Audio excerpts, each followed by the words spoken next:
There we are. What's happening, everyone? Welcome back to the channel. Davey Deathray here. Hope you guys are having a great week so far.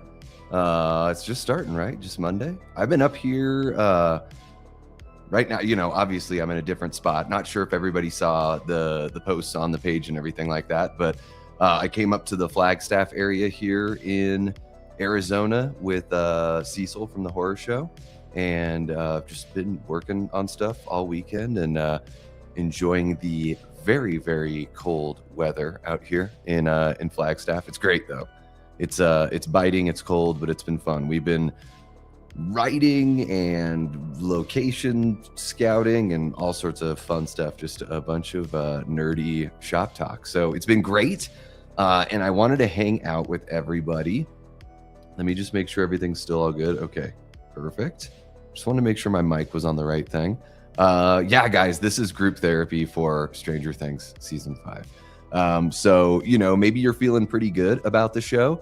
Maybe it's not feeling so off for you or so different. And that's awesome because I wish it were doing that for me, but this seems very much different than what we saw in seasons 3 and seasons 4. Some of the best TV I've ever seen from those seasons, and the pacing and the storytelling and having stakes and having consequences, all of those things worked really, really well in seasons 3 and 4. But for whatever reason in season 5, I don't know if they just didn't have very many ideas or they only knew a couple things they wanted to do, because it seems like to me so far it's been about 7 episodes that could probably have been condensed to like 3 or 4 maximum 4. But I'm gonna say what's up to you guys. If the camera is a little shaky, it's because I'm actually using my laptop to navigate the computer so I can have everything I've got here set up. But I hope you guys are doing great. Thank you so much for joining me. Before I jump in and say what's up to everybody, I just want to remind you to, of course, hit that like button, all that good stuff. Make sure you're subscribed if you are not already. And yeah, let me just say what's up to everybody hanging out. We got Lamontre Gillard in the house. What's happening, Lamontre? So good to see you, bud. Thank you for hanging. We got one of our great channel members, Linda, in the house. What's happening? Linda says, hey, everyone. Hope your holidays went well and you have the most amazing 2026. Thank you so much, Linda. Appreciate you. We got Blu-ray Addict in the house. What's happening, Blu-ray? I just keep on saying everyone's in the house. Paul is in the house as well. Tia Nina, one of our great channel members, also in the house. How are you doing, Tia? So good to see you. We got I Like Scream and Ice Cream. Yes, this is group therapy for Stranger Things season 5. It really is.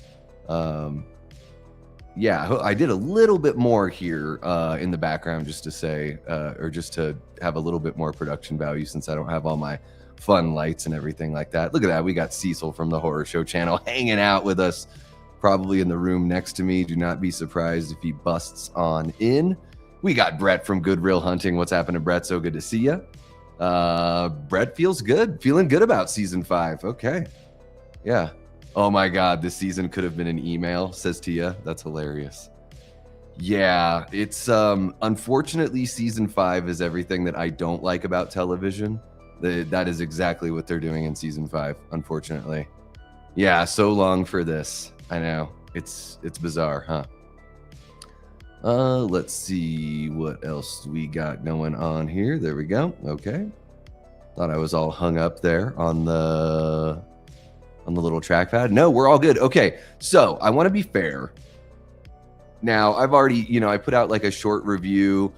Cecil and I reviewed these 3 episodes on the Horror Show channel, so I don't need to like go through every little thing. Really, mostly, I want to hear from you guys and what you've got to say about your feelings so far on, or, not even just so far, because we've talked about part 1. Let's just get down to the part 2 feelings. So, positives. I really like Robin and Will.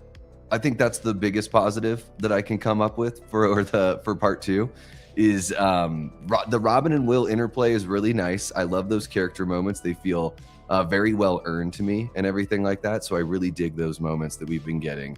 And they seem to be, especially I think it was episode 5 where they're like setting everything up to shock the Demogorgon back to life, as it were. I really like the rhythm and the pacing. Like, as I was watching that episode, I was thinking, this is where the show's at its best, when it's got this sort of feel and this sort of rhythm.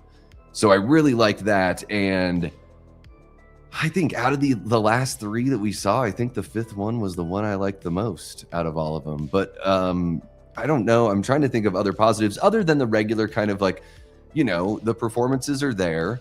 The show looks great. I dig the music. Like, it's one of these really weird things where it's like, it's not like poor quality. It's not incompetent, but I do think the storytelling, like the production side is not incompetent, but I do think the storytelling is lacking quite a bit here. Yeah, I mean, I guess we'll have to talk about that at some point, for sure. So let me just make sure I didn't miss anybody else coming in. We got Gory Tiger. What's happening, Gory? So good to see you. Welcome on in. And I think that's it. I like Screamin' Ice Cream says, I still like 5, but not the best and kind of disappointing. Well, okay, so I've already gotten all of my positives out of the way, I guess. And, like, I didn't think there was nothing in the story where I was like, oh my God, this is absolutely terrible. But we'll get into like more of the negative side. But as far as sometimes as audience members, we've got to hold these people to account, right? So, not the best, kind of disappointing. This is a show that's been massively popular for almost 10 years. And they've really teased this last 5 season, or the final season, the 5th season here. So when something like this is kind of disappointing, I would say that that's pretty damn disappointing. Like, it shouldn't even be in the middle. Like, this should have been a home run from the very get-go. And yeah, guys, I'm standing up, so I'll probably be like a little more mobile. But yeah, this is kind of disappointing is kind of bad, isn't it? Like, because we're only comparing it to what we've gotten accustomed to, or at least I am. When I compare this 5th season to when I'm saying that it's too slow, that these scenes are drawn out, way too melodrama and interpersonal drama, and just far too much of it, I'm comparing it to what we've seen in this very same show. So I know that they're capable of better, and that's why I'm going to be more critical. Because yeah, I do see a lot of people that are like, oh, it's fine. And like, I wish I enjoyed it that much. Like, I really do, because I'm sitting there like waiting for, the other shoe to drop, so to speak. I'm just like, when is this going to hit this stride that I thought they were going to be like screaming out of the gate? I thought maybe an episode or 2 of like kind of taking it chill, and then we would have this really nice ramp up and then this amazing crescendo. But they are literally saving like all of the action for the finale. Even when Vecna goes after Holly, he's doing like the slow as molasses Michael Myers walk. So it's not even that chase or that scene can feel like it's got any sort of action or anything like that. I don't know. We'll get into more there. I like Screamin' Ice Cream, but I'm glad that you're digging it. But it feels pretty off to me. Pretty off to me. Yes, we will talk about that scene. We got Jamie Hart in the chat. What's happening, Jamie? Our original Death Squad mod and our Mama mod. How are you doing, Jamie? So good to see you. One of our channel members as well. Brett from Good Real Hunting, also a channel member. Let's see, who else do we have in here? We got King Matthew III. What's happening, King Matthew? So good to see you. Yeah, I guess, guys, just let me know. Yes, I'm not mad. I'm disappointed. I'm going to star some of these chats and we'll just see what you guys are saying. Blu-ray says there's way too many characters at this point. It feels too bloated and convoluted. Yeah, I don't know. It's like they've added a few characters this season. Sure. Like, they brought back like Kali, and then we've got Dr. K or whatever the heck her name is. But really, like, we've known these characters for a little bit. And that's another thing too. Like, all of the resolving of this drama, like, we've known these characters for so long. We should have been able to, in show, they should have been able to resolve these issues without spending 7 episodes doing it. Like, it's taken a really long time. So, like, I don't know if it feels too bloated for me, Blu-ray. I see what you're saying. It is an ensemble cast, but it is definitely convoluted and very, like, every story is contrived. A lot of this is just like they're just literally stretching out, you know, whatever they can do with the conflict. Sorry guys, I hope I'm not getting sick, but I've got a little bit of a tickle in my throat. Let's see here. Paula's saying, love I think you meant Stranger Things 5. Dustin's arc in this one, him and Steve needed that moment. Even though I hated the fight, they needed to air out their feelings, and they reaffirmed their friendship after. Yeah, and I think, but even by like in episode 1, it's an issue, right? So it took like 7 episodes just to resolve that, you know? And whereas especially like they're really tight in season 3, although I guess, yeah, in season 4, Dustin is more paired up with Eddie in that one. I could be wrong, but I heard there's going to be a 40-minute epilogue in the series finale. So that means there will only be about an hour and 20 minutes of action. A 40-minute epilogue? What is this? Return of the King? God damn, it better not be that. I mean, I figured they would, it would be mostly action, and we would get like a 15-minute like roundup of everyone, you know, going on their separate ways from there. But damn, if it's 40 minutes, that is going to be pretty, talk about bloated. Yeah, damn, that's going to be pretty hardcore there. Do not talk shit about Return of the King. Well, everyone just, you know, it's got like 4 different endings. That's all I'm saying. Oh, don't you wish, Tia, don't you wish. They need a big character death to make the stakes matter. Too late for that, because we're at the finale, dude. Like, that time has come and gone. The time to save the relationship between the audience and the Duffer brothers is finished. You know, it's like they can, here's the best case scenario of what I think they can do with Stranger Things season 5. Best case scenario, you're going to have an awesome finale that's worth rewatching. I cannot ever see myself wanting to rewatch any of these 7 episodes that we've gotten so far. Like, not one of them. I don't know. Maybe I'm a jerk for that, but I can just sort of like read a blurb or just remember, because not much has happened. Like, they have found Kali, they found 8, and Vecna is just in the next phase of his plan. You don't even really need the details too much to go from, I could go from the season finale of season 4 probably right to this finale and not feel like I really missed much at all, honestly. Like, you could just have a voiceover that just takes you right there. So they should have already done this. That's basically what I'm saying. I like Scream and I Scream. Like, episode 4 of part 1 there should have been something that raised the stakes. There was like something that happened. It was cool to see Vecna and cool to see Will, you know, kind of have at it with the Demogorgons and everything like that, but still not really that big.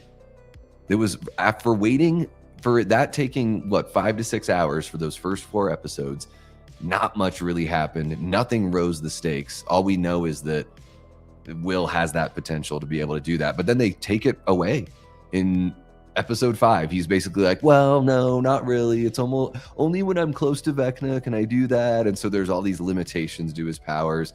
He hasn't really unlocked anything.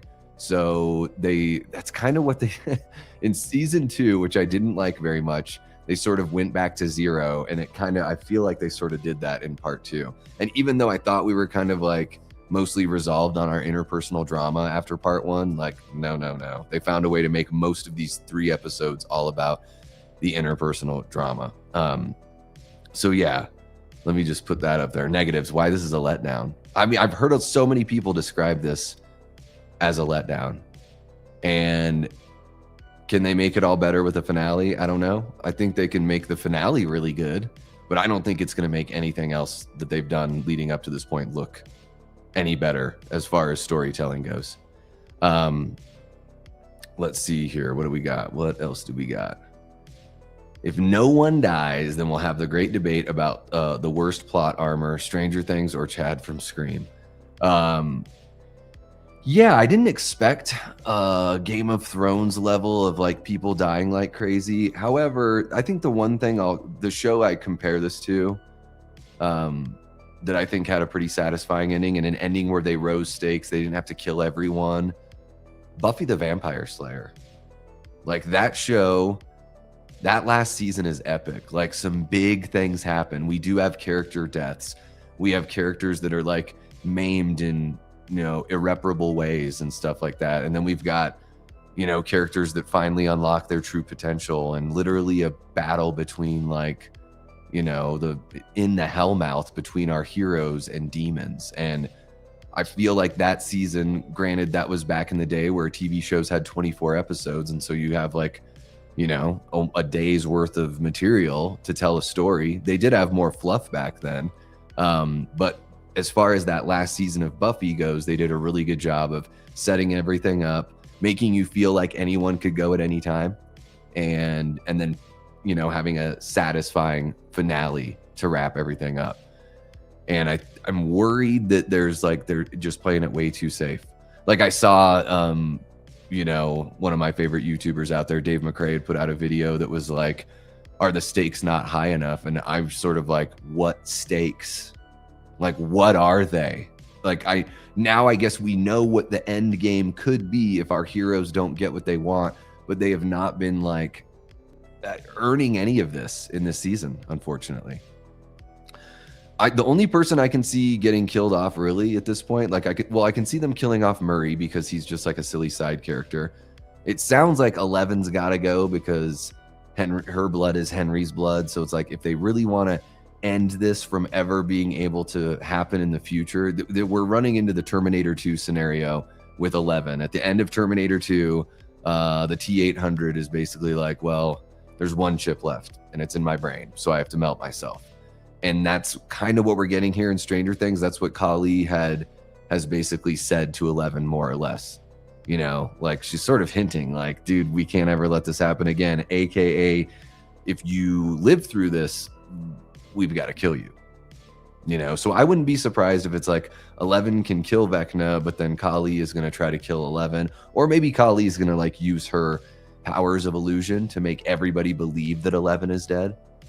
You know, so then 11 can go, like, live off the grid, never to be seen or heard from again. She doesn't have to die, but everybody believes that she did, sort of thing. I could see that happening for sure. But yeah, they haven't. Man, I thought we were gonna lose some. I thought we were gonna, each one of these sections. Part 1, I thought we'd lose a person or two. Part 2, I thought we'd lose a person or two. You know, something actually transformative would happen, but nope. Not really at all. They're going to have Elle doing her flying yell thing and then do a Dark Knight Rises fake out death to hide from the government. Yep. Leaked trailer for the final episode. Leaked on TikTok. Huh.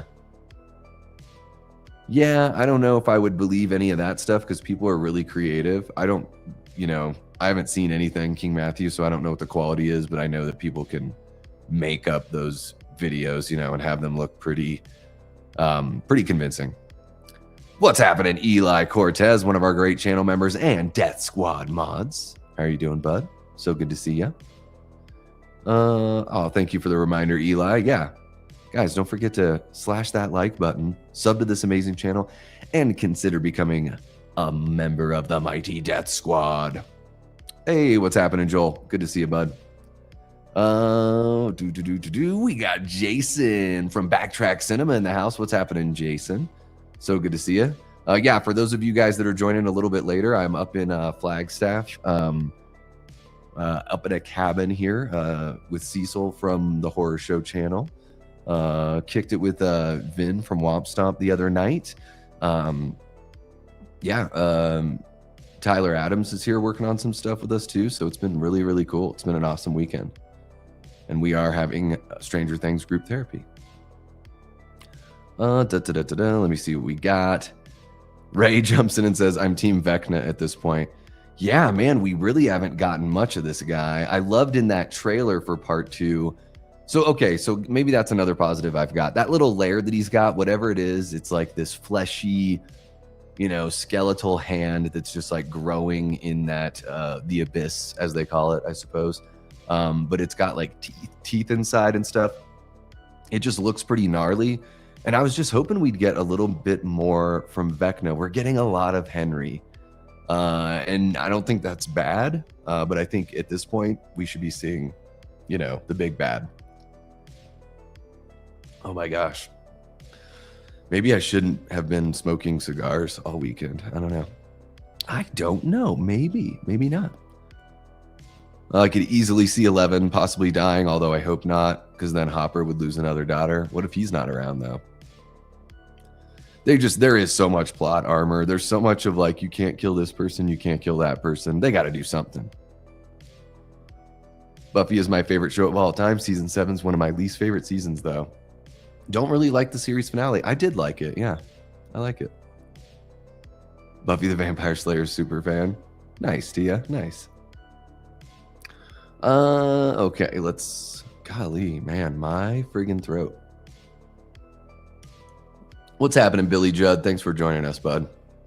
Okay, so I think I've said this. I don't know where I've said this. I kind of allude to it a little bit in my short review, but you know, you only have like 3 minutes to talk about all that stuff. Cecil had brought up Will's scene, the big dramatic scene at the end of episode 7, I believe it was. So, man, I've been seeing people say all sorts of, you know, pretty wild shit about that scene. I think like, you know, for some people, there's just like, they don't want to see any sort of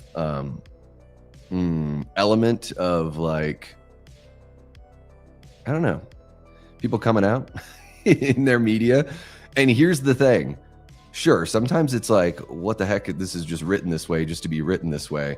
However, I think it's a pivotal scene in this season for Will to, you know, get this whole thing off of his chest. You know, it's like we've known, the audience has known for a while what's, you know, that Will is different in that way. And they've done a good job of letting us know that throughout the last few seasons. I think especially in season 4, they really start like kind of laying it on there when they're, you know, out with those guys in California. And then another big part of this is in season 4. The overarching basic story of season 4 is that, you know, Vecna is targeting these people that are hiding some sort of secret, not admitting something that's bugging them, something that's been bugging them, or they're just lying about something in their life and they're not sharing it with the people around them. Those are all the people that become Vecna's victims, including Max, right? So they've built this runway, and then, you know, with Vecna calling Will weak and all this, that, and the other, they've built it up to a point where in season 5, you know that if Will doesn't, you know, get this out in the open and face this thing that he hasn't been able to face, and or, you know, hasn't been open enough to share with the people he loves most, then he knows that it's guaranteeing a victory for Vecna. So it works. Like, storytelling wise, it totally works. I think where they faltered here is because we spend so much time on all of this other interpersonal drama. That scene with Nancy and Jonathan was excruciatingly long. It is a flat, uninteresting looking scene because it's basically black and white, but very flat. There's no like great contrast or really like, you know, beautiful depth or anything in the way that they shot the scene. It's just a boring scene. And then we've had so much bickering with Steve and Dustin. There's just been a whole lot of that going on, that by the time that we finally get to this moment with Will, a moment that the audience has kind of been waiting for a while now, for literally years, been waiting for this moment. It comes at the very end. It's maybe not a backdrop, but it's like to me, it felt like an afterthought. And because there was so much other drawn out drama, this scene also felt drawn out to me because it did go on a little bit. However, if there weren't so much drawn out interpersonal bullshit in these episodes and that everything was condensed more, Will's scene, at least for me as an audience member, would have stood out more. It would have carried way more emotion. It would have been a lot more impactful. But I feel like it just sort of like gets lost in all the other, you know, boring shit that we've been seeing. Even though it's vitally important to the plot, I just was at the point where I was like, I don't care. And none of your friends and family care either, dude. Like, they love you and everything's fine. So there we go. We wrapped that up. That's just sort of how I thought about the whole thing. I was like, next, I'm like looking at my watch. Can we get to some action here? Can we get to something that's actually going to like propel this thing? And it's a shame because that moment, and again, I think for a lot of people, it worked really well. I saw a lot of people that were like, I was crying, blah, blah, blah, blah, blah, all this stuff like that. It did not work for me in that way, even though I know rationally speaking that it is vital to the plot, but it just didn't really hit for me. I like the scene where Robin and Will are talking in episode 5, and Will is asking Robin, you know, who she told first and how she knew she was like ready, and like all like that got me more like goosebumpy and, you know, put me in the moment a lot more than what we ended up with in episode 7. It came off pretty long and cringy and listed off like 15 things he likes to do with his buddies, other than the, you know, I guess the main one or whatever you want to call it. I don't know. But let's see what you guys are saying now that I just went blah, blah, blah and all that stuff. Let's see here. I'd even take them killing off Murray at this point. Oh, I think that's going to happen. Yeah. Dude, that would be one of the biggest cop-outs. Time travel and having it all just be a game of D&D would be the biggest cop-outs for sure. Yeah, it'd be pretty bad stuff. Let's see what else we got going on here. I don't even know the last thing I said. Yeah, share your feelings with the group, please.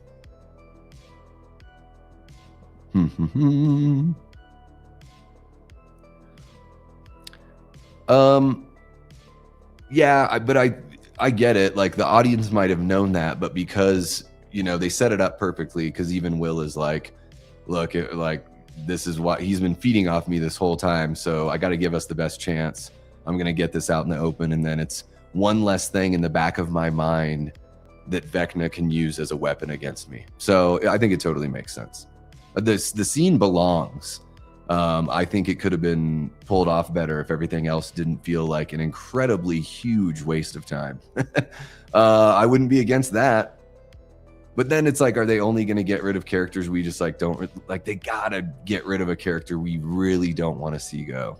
Hopefully it's not Steve, but it could be Steve. Although that would be a little bit of a repeat from Eddie to Steve, you know? Yeah, I think Holly's safe because I wouldn't be surprised if she's going to be in the spin-off show. It's going to be dipshit Derek and Holly Wheeler, right? What about Mike and Nancy and Holly's dad? Like, he's still alive. Where the hell is he? He's just like laying in a hospital bed somewhere. That's wild. They have not acknowledged him one time.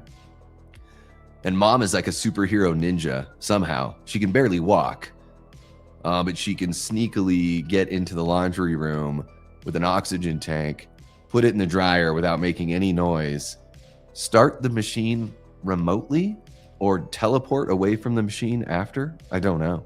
It's wild. It is wild. Still need to start season 2. We got a long way to go. Seasons 3 and 4 are awesome though, Eli. I had no idea if they were marrying or breaking up in that scene. I think it's a breakup scene. Yeah, that's another thing too. It took a long time, and then I'm like, what is this? Like, what is this? Yeah, it was this weird thing where it was like the goo was just like, it was going to stop as soon as they admitted, as soon as they were honest with each other, that made the goo stop. It's a really, conceptually, it's some weird shit that's going on. Yeah, bad writing, right? That's bad writing. And they do the head bump, which I know they're breaking up. Guys, can we get rid of the head bump in movies? I'm sick of it. It's terrible. Movies and TV shows. What are they so worried about showing people kiss? What's the problem? The head bump thing, like, go back, like, look it up on Google and just see how it's turned into this big, like, characters don't even smooch anymore. They just do this really weird head bump thing. It's gross. It's gross. Honestly, they could have killed both Nancy and Jonathan in that scene. Scene did nothing to progress the episode. Just felt like, yeah. All those episodes 5, 6, and 7. You know what? Fuck it. these 7 episodes have pretty much like not done much to progress anything. We know a couple things now. We know like 2 or 3 different things that we didn't know before, and that's pretty much it. Just get me in that boardroom, Eli, and kick people around. Writing and setting for Will's coming out scene just didn't hit right with me. Yeah, I agree. And again, I still think it was essential, and it was set up properly. It just, I was bored already at that point. I was like, next. And I literally thought to myself, no one cares that you're gay, bro. Like, everyone was like, okay, cool. Yeah, kind of knew it. We support you. Moving on. Yeah, I really like Robin and Will too. And it's something that I think we've really only seen this season, at least as concentrated as it's been. And to me, that's the biggest positive I got is Robin and Will together, for sure. The scene with Will taking over Vecna's mind was a positive to me. There we go. Okay. It was the freakiest scene, especially when Will was talking as Vecna telling Max she needs to run. That was an effective scene. I think that was really effective. I think the physical, like the acting from Noah Schnapp, the shaking and convulsing, that's like a difficult thing to pull off and not have it be completely silly. I mean, just look at Nosferatu, Lily Rose Depp or whatever. Like, her convulsions are terrible. Like, for me, they did not track right. But Noah in Stranger Things, I do like the convulsions while taking over Vecna's mind. Yeah, they have like completely written her out of the show, right? Argyle's gone too. So we got, Stoner Surfer guy out of the picture, just written out like as if they're dead. It's bizarre. And I guess because Dustin's girlfriend is grounded and had her computer taken away or whatever the heck it is. I don't know. Yeah, because Argyle was like, looked like he was going to hook up with, what is it, Susie? Is that her name? Dustin's girlfriend? See, I've got a thing where I think Dustin and Erica are going to end up together. That's been ever since Erica showed up in season 3, I was like, at some point, Dustin and her are going to end up together. Imagine they just focus the finale on setting up spinoffs. Dude, you know what's funny is I wouldn't even be surprised because it's like that phrase, like, fool me once, shame on you, fool me twice, shame on me. And yeah, it's like we've been fooled twice. At least those of us that are in this group therapy session, I'm guessing you're here because even if you're not completely hating on these episodes, they have not lived up to what you wanted. And remember, it's not like our expectations are, I'm leading the group session now. Everybody in the circle, it's not like it's our expectations that we just cooked up. It's different when it's like a movie that comes out and we speculate over it for like 10 months. And then the movie comes out and like it just doesn't live up to those expectations, whether it's like The Force Awakens or, Halloween Ends or whatever it is, This is way different because they have given us the expectations. They've set this bar throughout 4 seasons of this show. Now, maybe there's certain seasons for you that are stronger than the others. Certainly for me, I would say, like, I think the first season is fantastic at setting everything up. And I think seasons 3 and 4 are some of the best TV, especially like, they've got the nostalgia stuff with the 80s, but like the horror stuff was done really well. The lore building's done really well. The interpersonal stuff also. So that's why we're let down. We're not let down because we dreamed up these expectations or had these theories that didn't come to fruition. Really, it's just that like nothing is coming to fruition, right? I mean, what has happened? I'm trying to think. Like, of consequence. Okay, so now we've got confirmation that yes, Will being hooked up and being a pawn of Vecna's all of this time, that he has the capacity for superpowers, but he doesn't have superpowers. So that's sort of like a half. That counts as like half a revelation. We've already known that he's gay, but now he's out. So that doesn't even really count either. We just, they worked it into the story. I get the abyss. Okay, so there's one. So now that we know that the Upside Down is a bridge to this even worse thing, right? So 7 episodes for that. Fuck. Yeah, I don't know. I'm kind of at a loss of words now because I'm trying to be like not jerky about it. But you guys know how I can get, right? We start talking about things and then the more and more I think about it, the more I'm like, you know what? Okay, like C+ entertainment is shit.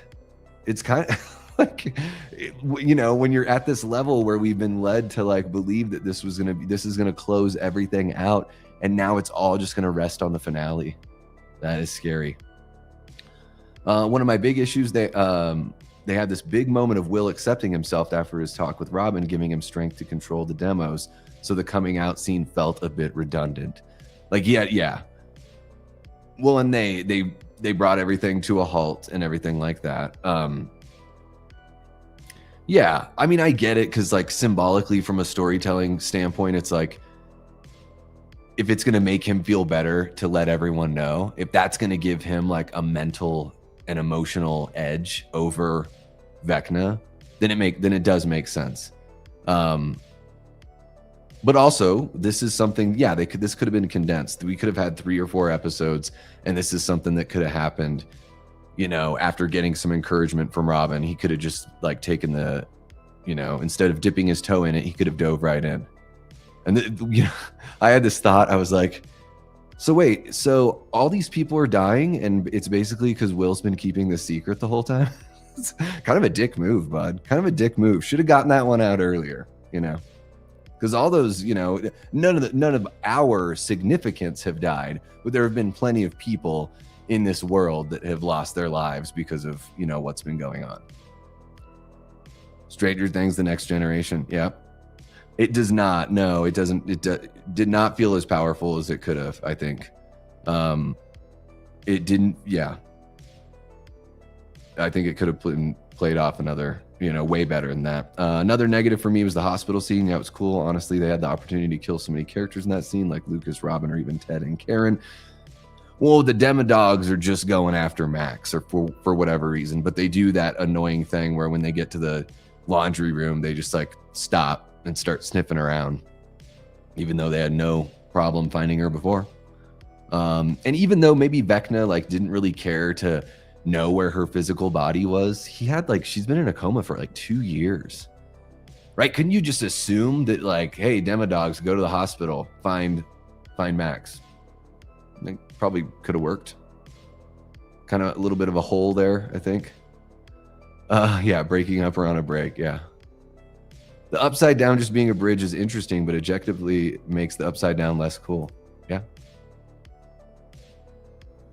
Well, it's been 4 seasons of us thinking it's one way. It's kind of like the, oh, it was all a dream sort of thing, you know? Ang Planet 8776, welcome on in, bud. I think this might be your first time kicking it with us. Says, how are they even going to close the entire show in a 2-hour finale?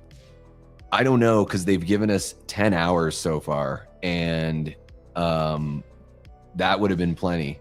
12 hours, 8 episodes with about 12 hours to finish out your story should have been plenty.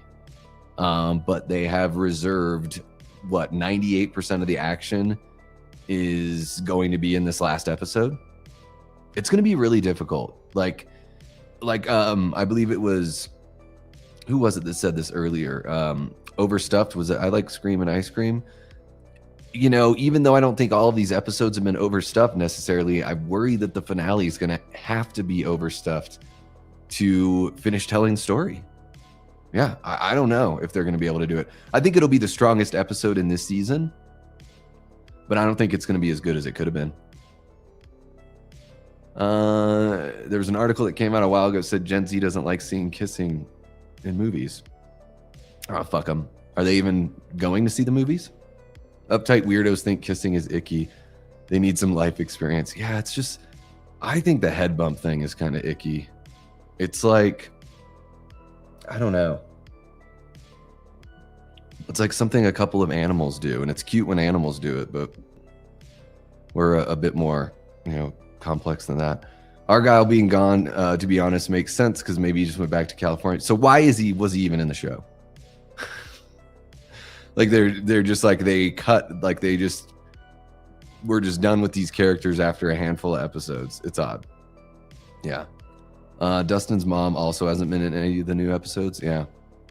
Why not kill Dustin's sister? Who is she? I mean, I think that's why not kill her, because like, why kill her? Like, is she even in the show, really? You know, it wouldn't, Billy, it wouldn't raise the stakes. That's the thing. This would just be something to do. And they're not even doing that. They're not even just doing stuff to do it. I'm assuming they aren't in it because they're outside the military zone and they probably can't have contact with them. That makes sense. Yeah. Yeah, no crosstalk. Please refrain from using you statements. Murray did really need that info. Yeah, it was vital that that Murray was there for Will's big scene.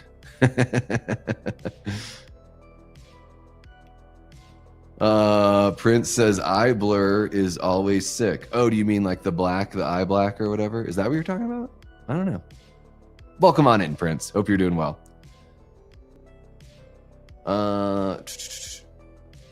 Not really though. Yeah, I mean, I've already explained it, but I guess I'll say it again really, really quick here. It totally makes sense because Vecna's been using, you know, Vecna sees Will as weak because he's got this big part of him and this secret that he's keeping. And it seems like he's also beating himself up about it. So just like Vecna's victims in season 4, you know, Max wanted to hide all the turmoil in her life and how she felt about losing her brother. The one nerdy guy, what was his name? Fred. He had guilt over a car accident that he was in where one of his friends lost their life. The cheerleader girl, he had the terrible mother that was like verbally abusive. And so she was trying to escape with drugs and stuff like that. So, and all of these people were keeping those things hidden. So they've set it all up. Like they've set it all up to be like, you know, it's going to give our team the best chance if Will is honest with himself and with everyone else. So I don't think it's BS. Like you might not like it, for whatever reason, but you don't even explain here in your chat why you don't like it. You just say it seems like BS, but you can't really say why. And I can tell you exactly why it's not BS. So how about that? But yes, it should have been, it shouldn't have been an afterthought. It should have been something that they got to earlier. And they certainly, in all aspects, they could have written the season better, right? Like, I think that's pretty obvious. Yeah, I'm done with the Kate Bush song as well. We've heard it enough. I do think when Max wakes up, the interaction she has with Lucas, I think that was like good pacing. They didn't linger on it too long. Really good emotional performances from the actors. So that's awesome. That was a scene that emotionally worked for me in this new batch of episodes. Season 5 felt less funny and not full of emotion. I mean, I think it's less funny, and I think it's too much soap opera melodrama for sure. Yeah. That was funny when she was like, "Are you sick of it?" I know I am, Max. He does. Yeah, Vecna doesn't have much to do in this season. That is a legit gripe. That's a very legit, like, he's charging up. We don't know what, but we've gotten 7 episodes for them to tell us a little bit. We don't even know. Cecil and I were talking about this on the drive up to Flagstaff. They tease the thing that's in the case that Vecna, you know, that Henry finds when he's a little Boy Scout. And he, you know, whatever's in that case, I've heard that it's, they put it in the stage play. It's this black matter or dark matter or whatever that takes him into either the abyss or the upside down or whatever the heck it is. Maybe it is just the abyss. But guys, Duffers, you started your show on Netflix. Really important lore like that shouldn't be reserved for some like small exclusive play. It can be in the play, but you should absolutely put it in the, you know, the medium that you started telling your story. Streaming on Netflix is where Stranger Things comes from. That moment needs to be in there, and maybe they'll give it to us in the finale. They totally could. But I think it's something we should have known before the finale. especially if they're gonna tease it the way they've been teasing it. By season 5, I'm sick of the Kate Bush song. Yeah, and it's that song.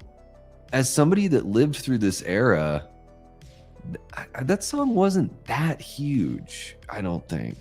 You know, they make it seem like it was this whole like era of Kate Bush, and I just don't remember that being a thing. Like, I remember I've heard that song maybe a couple times in my life before hearing it 30 times in Stranger Things. Yeah, and I worry that is the issue, is that season 4 was like a pretty, you know, they could have closed everything out if they wanted to in season 4. I think they did everything with Holly because they're like, what can we do with a spinoff show? I also didn't really like how season 5 made it clear that Eddie's sacrifice was pointless, because I could be wrong, but had Eddie not did that, the bats would have killed Steve, Robin, and Nancy at the house. Maybe? I don't know. They were being choked for like 45 minutes. So yeah, I think that Steve, even though maybe it's not the right time to say that to Dustin and not the right way to say that, I don't think Steve is necessarily wrong. Dustin would have been fine, right? So Eddie could have just gone back into the real world with Dustin. And I don't know, were the bats ever going to go after Nancy, Steve, and Robin that's in there? Because none of the bats were in the house anyways, and they're sitting there getting choked for a long time. Vecna could have killed them at any point, really. So yeah, I think it does. Unfortunately, I do think Eddie's death was just to get an emotional reaction out of the audience. I think it is just playing with people's emotions. I thought it was going to be something that was going to be written really, really well. And it's not like it's poor writing or anything like that. But yeah, when you look back, you're like, wait, did he really have to do that? Like, did it change anything? I don't think it did. It looked really cool. Like, Joseph Quinn shredding the Metallica, like, is pretty all right. I mean, you guys know me. I'd much rather listen to Megadeth any day of the week than ever listen to Metallica ever again, quite frankly. But it still looked really cool. Yeah, I don't know. They definitely messed that one up, King Matthew, for sure. Wouldn't Argyle have been quarantined? Maybe. I just don't think we're going to see him. So I think it's just going to be like written off and forgotten about. Kind of. It kind of is the Holly Wheeler spinoff. And Nell Fisher, I think is her name. She's a great actress. Like, I mean, a little, you know, what is she? I think she's British. She's got a great American accent. She was in Evil Dead Rise. I thought she was really, really good in that as well. So I like her chops, but you know, it all comes down to the writing. Like, she's doing her job for sure. Billy's like, Susie needs to die. Well, we don't even know why, though. I mean, she's just living in Utah somewhere, right? So again, another character with like, it doesn't raise the stakes. Like, we need somebody that we care about to have something terrible happen to them, you know? Susie, I don't think we're ever going to see Susie again. Susie is Dustin's girlfriend, right? I think I'm right about that. Biggest plot twist, Mr. Clark and the librarian. Yeah, that's funny. When Cecil and I were watching it and doing our reaction to part 2, I was like, oh my gosh, maybe it would have been cool to get this guy involved a little bit earlier. Like, I understand they didn't want to tell the adults for certain reasons, but once, like, you know, supernatural creatures are committing murder, like, you know, by season 3, maybe it's time you like let some of these people in, you know? Because I think about that, I'm like, oh man, how cool would that have been if they did bring in a character like Mr. Clark earlier on, you know? And this is a nitpick. Get ready. Does Murray have to call him Snookums every fucking time he references Mr. Clark? Snookums every time? Like, it was funny the first time. It was great. And he had that awesome line about, like, if you get too loud, does she shush you? Like, those are good jokes. But now it's just like, I'm just going to say Snookums every single time. It reminds me, I know it's a little bit different, but it reminds me of like I think it was Matrix Revolutions. That's the third one, right? Or Resurrection? What the fuck was that called? Revelations? What was the third, whatever the third Matrix movie was? God, I think those Matrix sequels suck so bad, but I think the first one's really good. Anyways, in the third one, Neo starts calling Trinity Trin, like out of nowhere. He's never called her Trin, ever. It's just a weird out of place like thing that like the writers just forgot what they were doing. But yeah, stop calling him Snookums, please, Murray. I like your character. I don't want to start hating your character.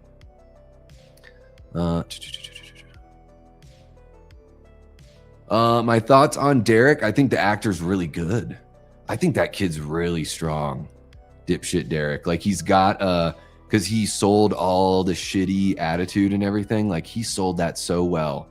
And then, you know, when he actually kind of has a change of heart because of what he's actually seen. Again, some of the better writing, I would say, in this season, again, doesn't need to be as stretched out as it's been, could be condensed. Also, we could have been introduced to Derek earlier in the story and not just save, you know, these new characters for the final season. But I do think the actor's really good. Like he can switch that on a dime. I do think he is a good guy. Not that he was ever like that bad. I mean, he was like a little kid that's a bully. It's just like some kids are that way. But Derek, like, I think he's still on Team Holly. I think he's just doing the long con to make the other people feel like everything is still going their way. But I think he's already figured out what he's going to do. He's just waiting for them to move their pieces in place to where he can make his checkmate kind of move on them, I think. And I made some jokes while we were doing the watch, like while Cecil and I were watching. I was like, this is exactly what it's like when you try to leave the Mormon church with Holly and the kids. Yeah, I think it's something that they should have cultivated a little bit more in the previous seasons. You know, she does have her light bright. That's a thing for her. So they've kind of alluded to maybe Holly has the potential, but they've reserved all of that potential for the final season. And then it you know, stuff starts to teeter because you're not focusing on the things that you've built the foundation of your series on, you know. They were keeping things hidden they had done. Will hasn't done anything. Well, not really though. The girl that was doing drugs was keeping it hidden that her mom is like really verbally abusive and it makes her hate her life, right? And then with Max, it was like the way her mom is, you know, booze hound, even though she's like keeping it together enough and having lost her brother. So it wasn't really anything she did. It's just the fact that they're hiding things that are bothering them. I think that's going to be one of the overarching points of the entire series, is that if you have turmoil in your, whatever you want to say, in your brain and your heart, wherever you want to, you know, explain where it all comes from. But if you choose to hide it and you don't share it with anyone and you're not honest about it, you know, maybe you don't have to be that way with everybody, but I think one of the things the show is saying is that if you keep those things hidden, they're going to be your undoing. It's going to eat away at you. You're not going to be the person you're meant to be. You are going to be weaker. And ultimately, you're going to be doomed because of it. I think that's one of the things that the show is saying. So sometimes it can be something that you've done that you're hiding. But we've seen it in this show so far where it's people that are hiding things about them or feelings that they're having or thoughts that they're having, aspects of their character that they don't want to share with anyone. Because I don't know if the Fred kid, I don't know if it was necessarily his fault. Hey, what's up, Cecil? But he was definitely, you know, having turmoil over it. Here, I'll share the spot. What's up, guys? Just thought I'd pop in and say hello. Hell yeah. Crash the stream. Crash that stream. Whether you guys want me to or not. You guys should have seen Davey crying when he was watching that scene. Woo. I was inconsolable. Cecil has the footage. Was like, poor Will. It was quite sad, actually. Why didn't he say it earlier?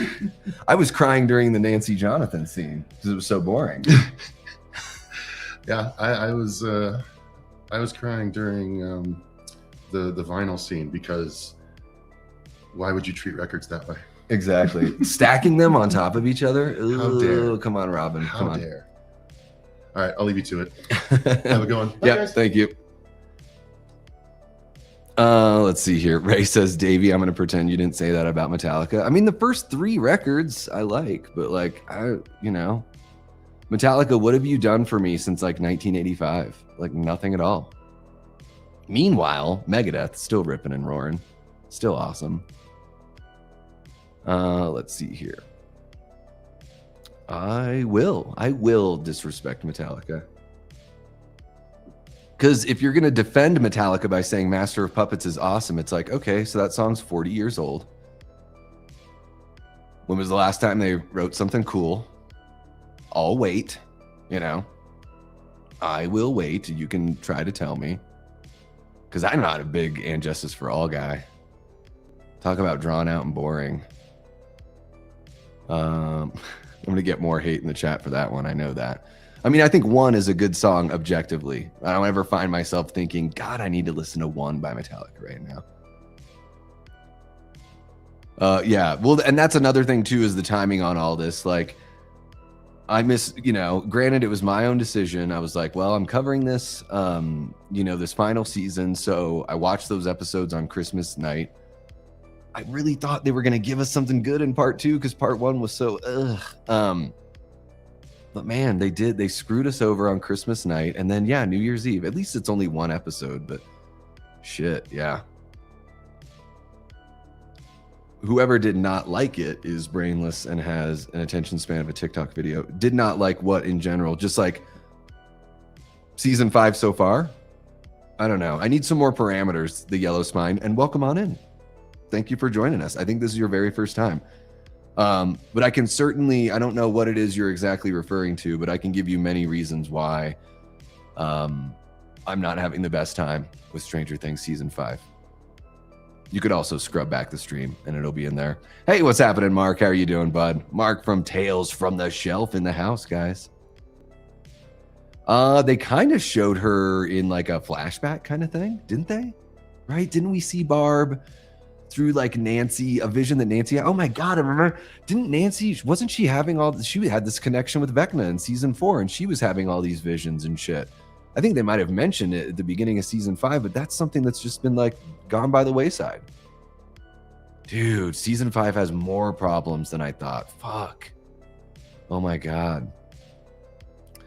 Is there a problem in the advertising of the season? I don't think so. I think the show has its own clout at this point. Yeah. I think Derek is too scared of what he saw with his family to act. I think he's waiting for the right time, but I hear you. He is concerned. He knew that it wasn't the right time just to stand up with Holly in that moment. But I think when push comes to shove and we need that hero moment from Derek, I think we're going to get it, because I do think the spinoff is going to be Derek and Holly.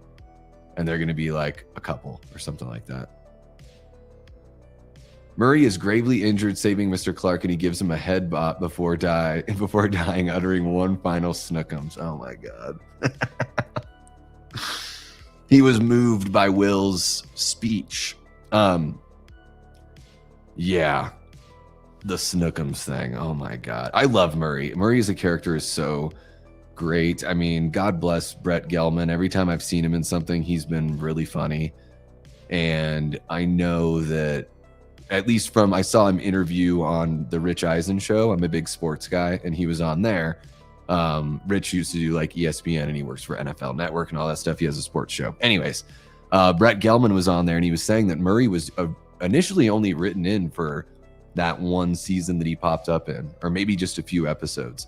So he's definitely a character that, like, I think the Duffers fell in love with the character more after having seen Brett perform the character and decided to keep him around, which is a really cool, it's a great compliment to the performer.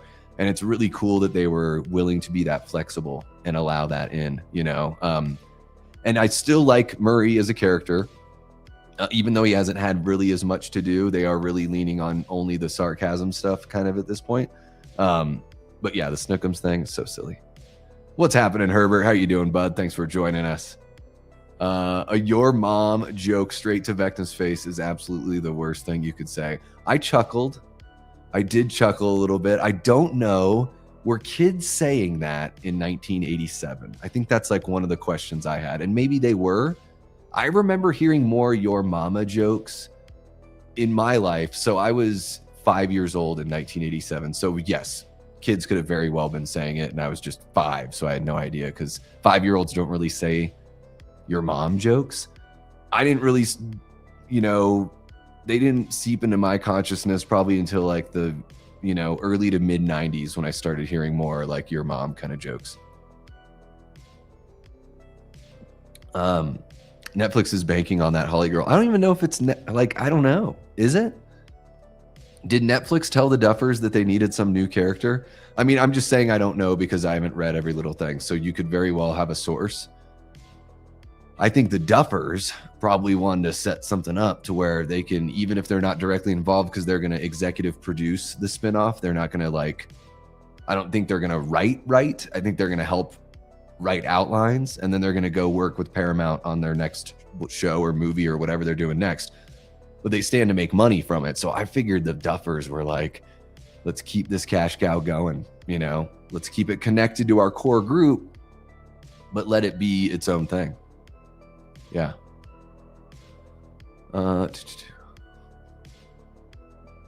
Wouldn't that be wild if it was Jack Black hanging out here? Then the channel would, you know, take off in some sort of crazy way. I don't know. Have any of you guys seen Anaconda? I haven't heard the best things, unfortunately. All right. See my Lou 35 jumps in and says they are afraid. Will said Vecna showed him everyone would leave him. It's not facing your fear. Yeah. And of course, Vecna tells him that because Vecna knows that that's probably not what's going to happen. So you make him fear something that's probably not going to happen because it would benefit Vecna, right? Vecna's like the devil, you know, in that sense, like, oh, they're never going to accept the real you and all that stuff. So, I mean, whatever. Here, I'll say this, guys. In my family, one of the members of my family, I don't even know if they really like came out or anything like that, if there was even like that kind of event, you know, with everyone. But it was just, once it was out there and in the open, it was just a bunch of unconditional love and not even acting like it's a thing, honestly. So that's just all I can speak to is the experience from within my own family. So for me, it didn't change the way that I felt about that family member at all. And much like with Will, you could not really see it coming, but there was sort of like, oh, that's not really the biggest surprise. So like, I wasn't going to sit there and call the person out and say, hey, I think you're this or that. But it wasn't, it was like, oh, well, awesome confirmation. And, you know, it was just, didn't really change the dynamic, you know. It didn't change the way, as far as I can tell, the way that my family members felt about, you know, this person. So anyways, I'm like speaking about it in a roundabout way because I don't want it to get too personal or too informative. And again, I can only speak from my experience. So I'm sure there have been people that have gone through that and maybe it didn't work out the way that they wanted it to. But of course, Vecna would be like, oh, they'll never accept you, dude. And Vecna's probably thinking, God, I hope he buys that shit. Let's see what else we got here. Yeah, everyone does love Jack Black. I even like it. You know what? Didn't like him, and I still know what you did last summer when I was a kid. Now I appreciate that performance a lot more. Thoughts on Kali? I believe she should have been left in season 2. Well, it's another thing that I think the way they revealed it, I was like, okay, so they're making it make sense. They're tying this back to season 2, which for a lot of people, if a lot of people had to pick, I would imagine if you had to rank the seasons, not counting season 5, I think a lot of people would put season 2 at the bottom. You know, I think it would get the least amount of votes for best season, you know? So they definitely could have left her in there. However, bringing her back in, I was like, oh, this could be really exciting. But all we've gotten from Kali's character is that she is like the sage telling 11 like more of the backstory. So she's just an information, you know, it's just like you just open the valve and Kali's like, hey, so this is what's been going on that you don't know about. And you can trust me because we're sisters, you know, and that's really, she's only serving, she is kind of an object in this story. And I sort of hate when that happens to characters. Certain characters are going to be treated like that in storytelling, and it's just like, it's just part of it, you know? But I think that with what she can do, with her ability, I would have liked to have seen more. Or found out that she was able to penetrate Vecna's mind in some way, or create an illusion for him. Like, is the abyss real? Is it just something that he thinks is there? But it doesn't seem like they're thinking that deep or even considering those things. But yeah, I don't think Kali has much to do, unfortunately. Yeah. The Unforgiven 2 is better than 1. Is that on reload or is that just on regular load? Let's see here. Yeah, Dave Mustaine is the man, Kelly. Welcome on in. One of our great channel members, Kelly. How are you doing, Kelly? Yeah, I haven't seen the guy that plays Billy in anything else other than, you know, before Stranger Things, he has a very small role in the Christmas film Better Watch Out. He's the guy that shows up in the third act of the film, and gets like hanged from the tree. I do indeed have the attention span of a TikTok video. What's happening, Adrian? How are you doing, bud? Duffer said, be prepared for a dark Christmas, but it really wasn't all that dark. No, it was disappointing. Yeah. It was very disappointing. And them coming out and being like, we cried on this episode, we cried on that episode. You know, tell me you smell your own farts without telling me that you smell your own farts. Like, don't ever.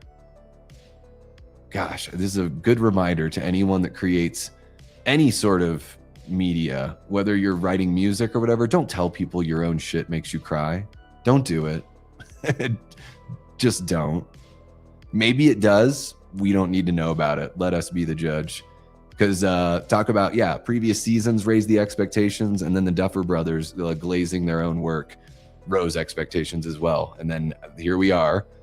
You know, there's over 30 people in this chat right now, or in this watching this stream right now. For my channel, over 30 is a really good amount, unless I've got somebody, you know, a guest on that can pull in an audience. Over 40 now. So holy shit, we just jumped massively, at least in relatively speaking.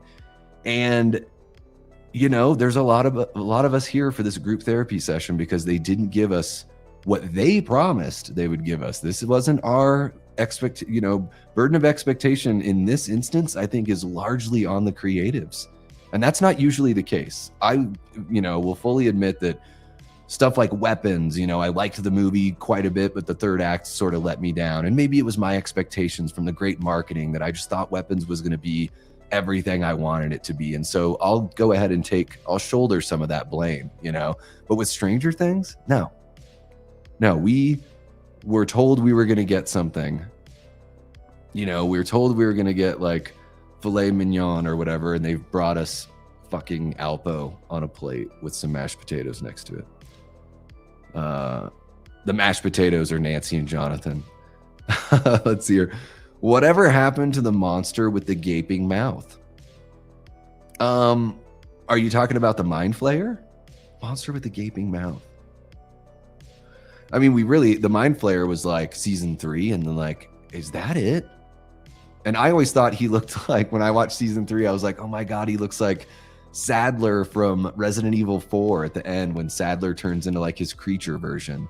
The Mind Flayer looks very similar to that. And I don't know. I always thought, so when we got the trailer for part 2 and we saw Vecna in that, you know, it looks like the inside of a mouth. There's like the teeth or whatever his like tree lair is in the abyss.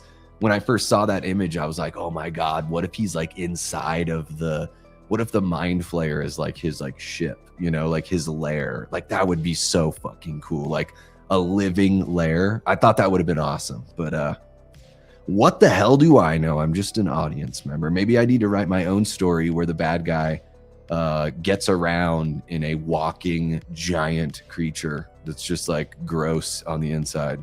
Be kind of cool. Linda's hilarious. Yeah, Linda's good fun, man. She cracks me up. You guys all crack. Tia, you crack me up too, Tia. We've heard talk that they could be involved in a spinoff. Yeah, those were, we just needed to be over there just to get Hopper, but I really like those characters as well. I totally get why they didn't carry them over, more so than Argyle and Susie. Like, to me, the whole Susie thing was just like, did we just do that so we could sing the Neverending Story theme song? God, I hope not. I agree. I love Pale Girls 243.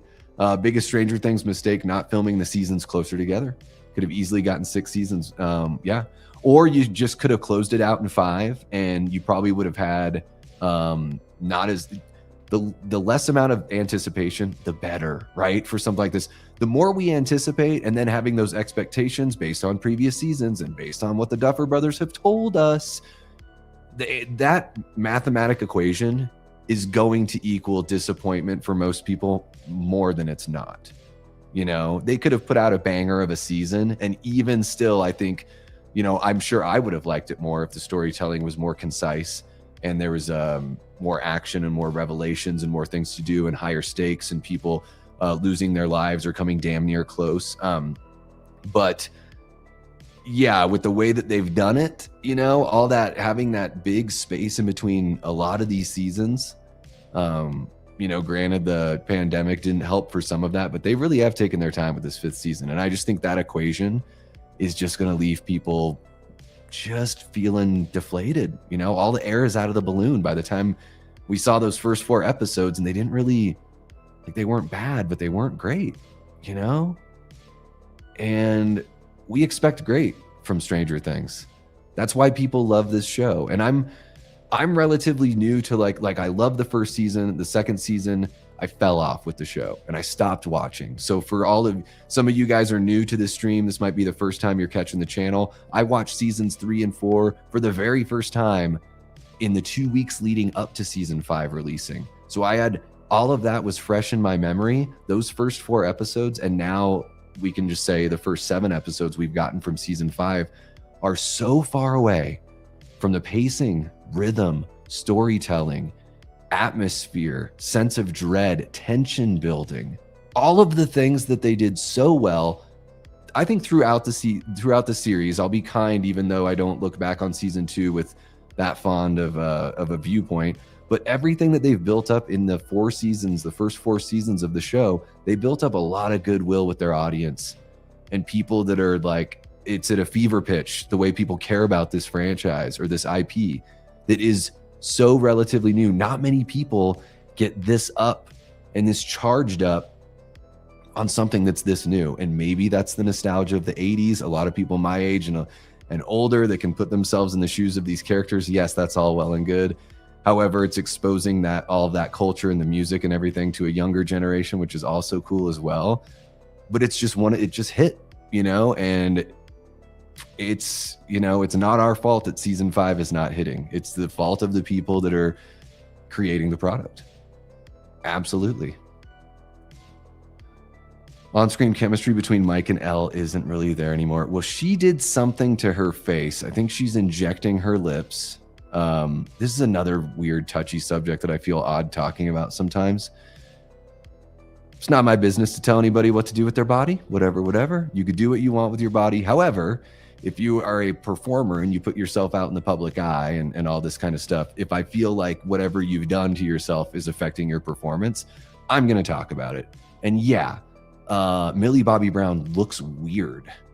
That top lip being like fatter than the bottom lip, all of a sudden, I've never noticed it ever. And it looks like it's like constantly like kind of flipped up and out a little bit. It's got this, it's just, she can't emote the right way. Her performance is suffering from it. And yeah, we've hardly even gotten much Mike and Elle time, really, right? Think about it.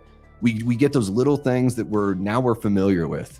Come on, tell me, Elle, or come on, tell me, Mike. And then the other person is like, friends don't lie. And then the other person is like, well, why don't you trust me? And it's just like, we've seen this all before, you know. It's like nothing really that deep. Elle is having deeper moments with Kali in this season so far than with Mike. So yeah, it's not good. It's not good. Yeah, so Your Mama's So Fat, was that a thing? I'm guessing in the 80s. It probably was. I just was too young in 87 to even know. The Upside Down being a wormhole does nothing for the plot. We don't need another dimension. It just convolutes things even more, says Star Slinger. I don't think you're wrong.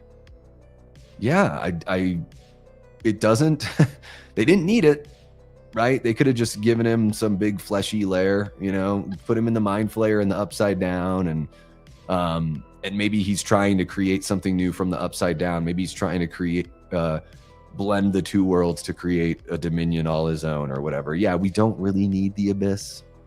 And it is another thing. Like, yeah, I agree. It makes things more convoluted. And also it's another like new thing that we're throwing into the final season. Like new characters, new things.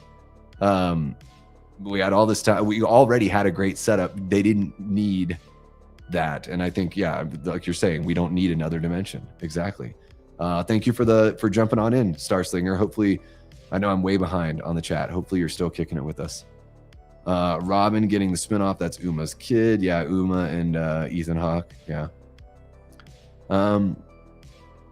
Yeah, it sounds like they're doing the spinoff no matter what. But if the spinoff doesn't hit on the first season, it probably won't get renewed. Pay attention when Holly tries to run away from Vecna. There's each dragon head inside that structure. That structure is going to be Thessal Hydra with dragon head. So is that a Dungeons and Dragons character? Oh, okay. Here, I'm seeing what you're saying here. The Fromaholic Fletcher. Thank you for joining us, man. I think this might be your first time jumping on in. 12 kids to control 12 dragon heads. Thessal Hydra coming. Incoming. Okay, I knew there was something with D&D and the 12 because I know the 12-sided dice is there for weapons, for like special weapons. So I knew there was going to be some significance to the 12. And there's already, you know, the 20-sided die which is the most significant dice in the game, you know. Vecna's number 1 plus Kali, which is number 8, and then 11 is 11, and then that equals 20. So they're definitely playing with all that for sure.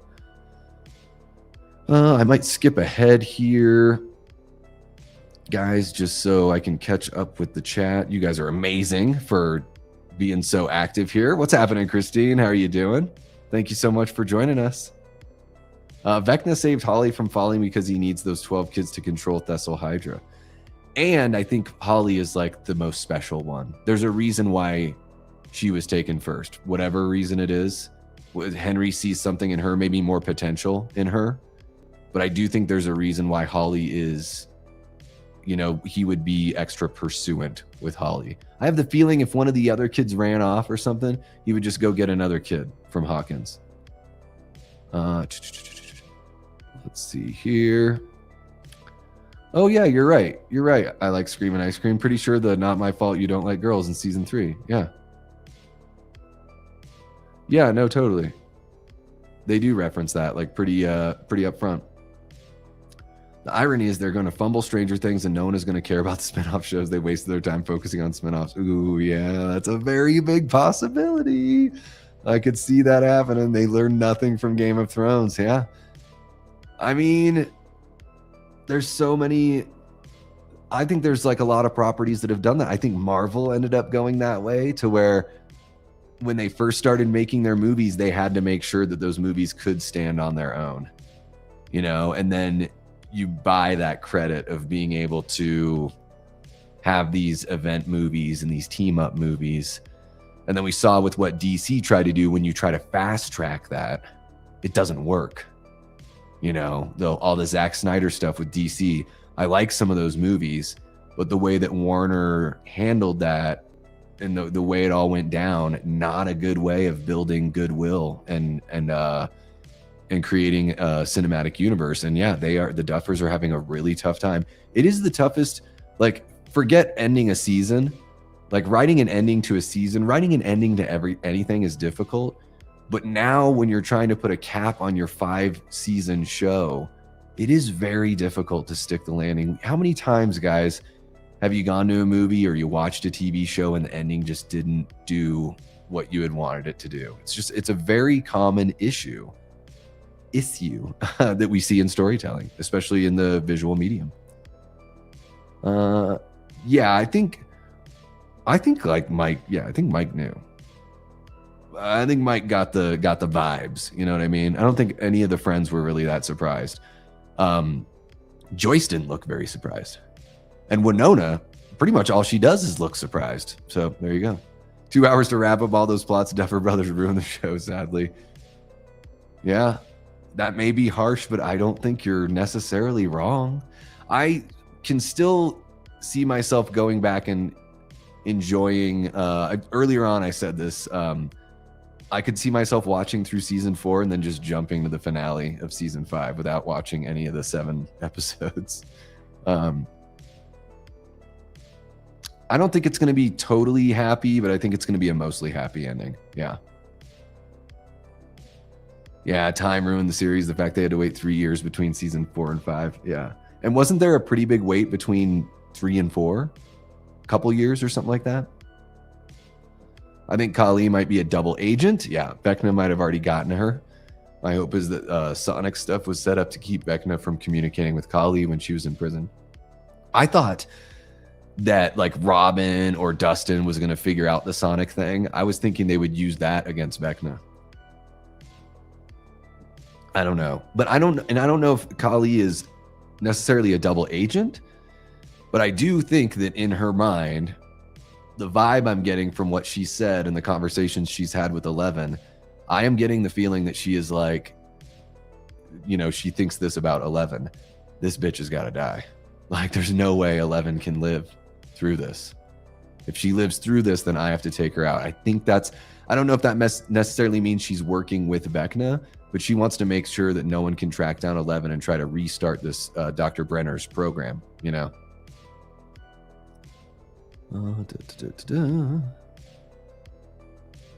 Let's see what else we got here. Hey, that's totally fair, Tia. It's not, you know, metal and thrash is not for everyone, for sure. Oh, yeah. Worried he was going to have a difficult life and he pushed them away and they drifted apart. Nothing about them not accepting him. Well, I mean, basically, yeah. I mean, that's what kind of what it sounds like, though, right? You know, Vecna telling him that you're going to have a difficult life because of it. It's definitely something that like a devil kind of character would say. Yeah. Took 12 hours to record. You know, filming takes a lot longer than you may anticipate, especially a scene that's so emotional. It doesn't surprise me too much, and not that I've ever worked on a production myself. So, you know, just to make that clear. But I've definitely heard that, like, you know, listening to commentaries on movies and stuff like that, that a 5 to 6 minute scene, depending on how much is involved, could take a day or two.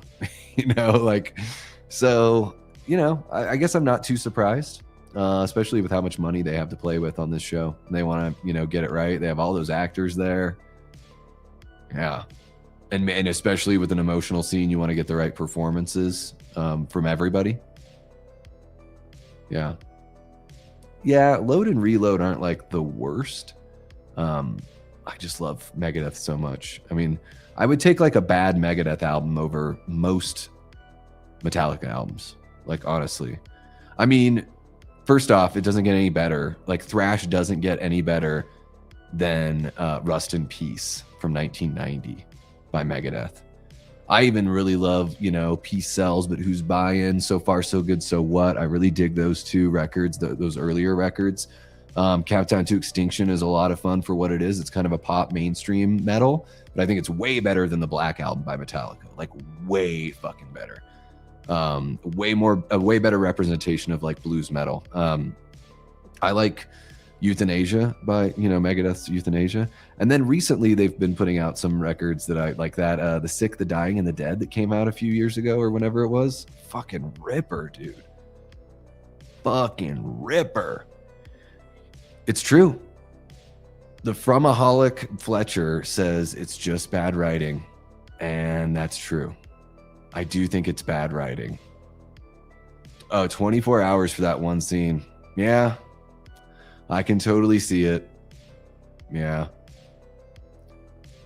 When they started season 5 with a time jump instead of following the events of Vecna literally opening Earth, I thought to myself, they're gonna ruin this.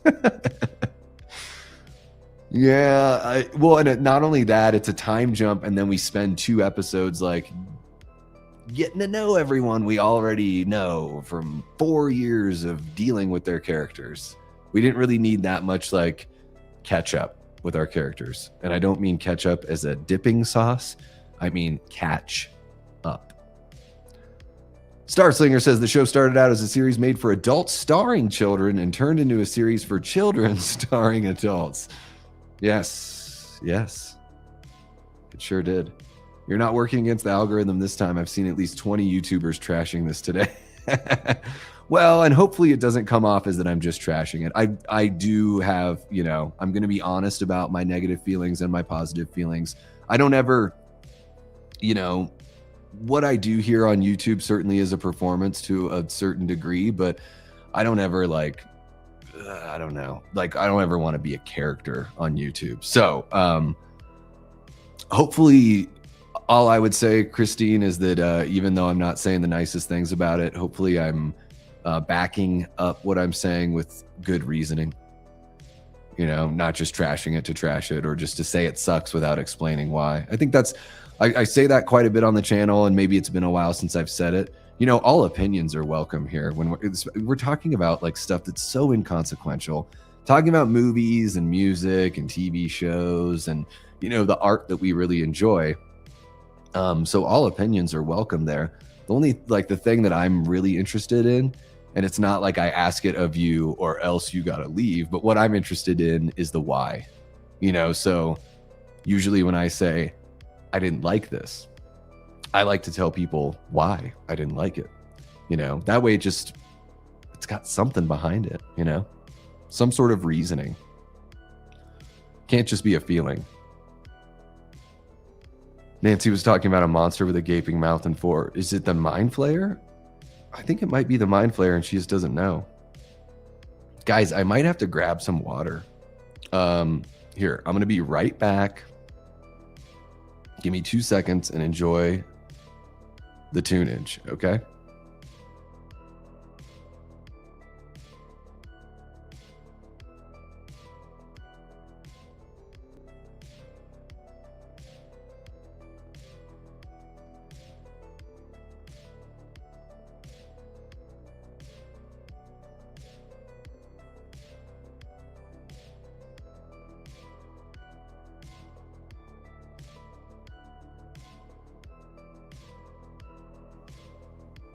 Well, all right, I'm back. Thank you so much. Gonna be a spider, not a dragon. Gonna be a nod to it. Yeah, I don't know. I really don't know what to expect. I don't play D&D, but I'd imagine they're gonna wrap it up with something like that. Could have put this same season 2 years ago and it would have been received a lot better. Yeah, long waits are tough. Yeah. Let's see here.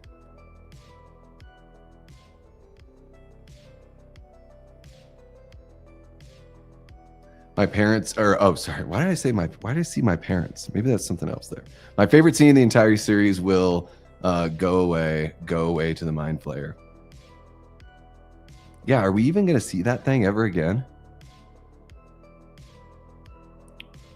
There should be a contract that prohibits actors from doing cosmetic surgery. Maybe there are, and maybe they negotiate around that. Hey, what's happening, Erica? One of our great channel members and Death Squad mods.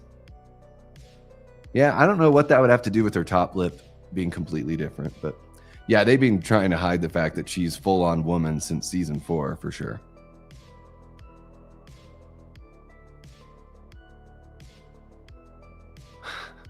How many times does this show have the same moment where a character comes up with some plan by looking at something and explaining it in some goofy way in front of everyone? That's pretty much the show. Yeah. And I mean, that's just like the trappings of the kind of show they're doing. Like, you know, it's kind of cutesy. It's not like in Mission Impossible where they literally just tell you what's going to happen and then you see that thing happen. Let's see here. They adopted a kid, so she got her lips done. Been with the Upside Down for over 4 years and the Abyss for like 2 or 3 episodes. Yeah. Erica, I need you to chime in here. What's your do you have any positives from Stranger Things season 5 so far, and what's your biggest negative? I'm curious to know. And yeah, guys, if you haven't yet, hit that like button. I'll probably go for, I don't know, maybe another 15 minutes or so, something like that. We'll kind of play it by ear. I really hope I'm not getting sick, but I'm starting to feel like I might be. Oh no. I thought the Duffers supposedly knew the end at the beginning of the show. I'm starting to think that sometimes people just say that. Or maybe they change the ending by the time the show has some sort of success. Because it seems like season 4's ending, they could have found a way to make that like the end of it all. I feel like they were, crap, how is Holly going to hear music in the Abyss? It never mattered. We were joking. Yep, you don't even need the music. You just need whatever totem that brings you back, right? Kind of like, what is it, Inception or whatever. Does Joyce know she has 2 kids? She never asks about Jonathan, and he was in the Upside Down for a while this season. Oh, that's funny. She only worries about Will. She's like, Jonathan's such a fuck up. Yeah, whatever. Lost cause, right? That's pretty funny. They ended it, and then they open it back up, though. You know what I mean? Those bastards. Somebody probably challenged Matt and Ross Duffer to create a worse ending than Game of Thrones, and they said, "Hold my beer." Yeah. Yeah, they have written themselves into the corner. I'm seeing what you guys are saying. Erica does not trust 8 at all. Yeah, I think we're supposed to think that there's something up there. I don't know if she's working with Vecna, but I know that she wants to end the Vecna bloodline at all costs. Other than the Goonies, does Stranger Things come close to anything from the 80s? You know, there's a little bit of that E.T. kind of feel. Definitely that Amblin.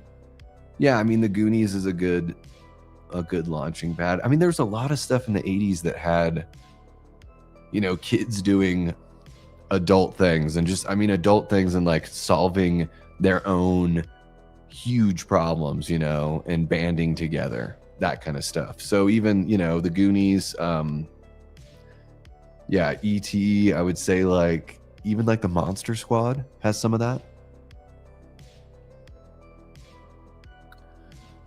When they were all listening to Will come out, I kept thinking, why aren't any of these people dead yet?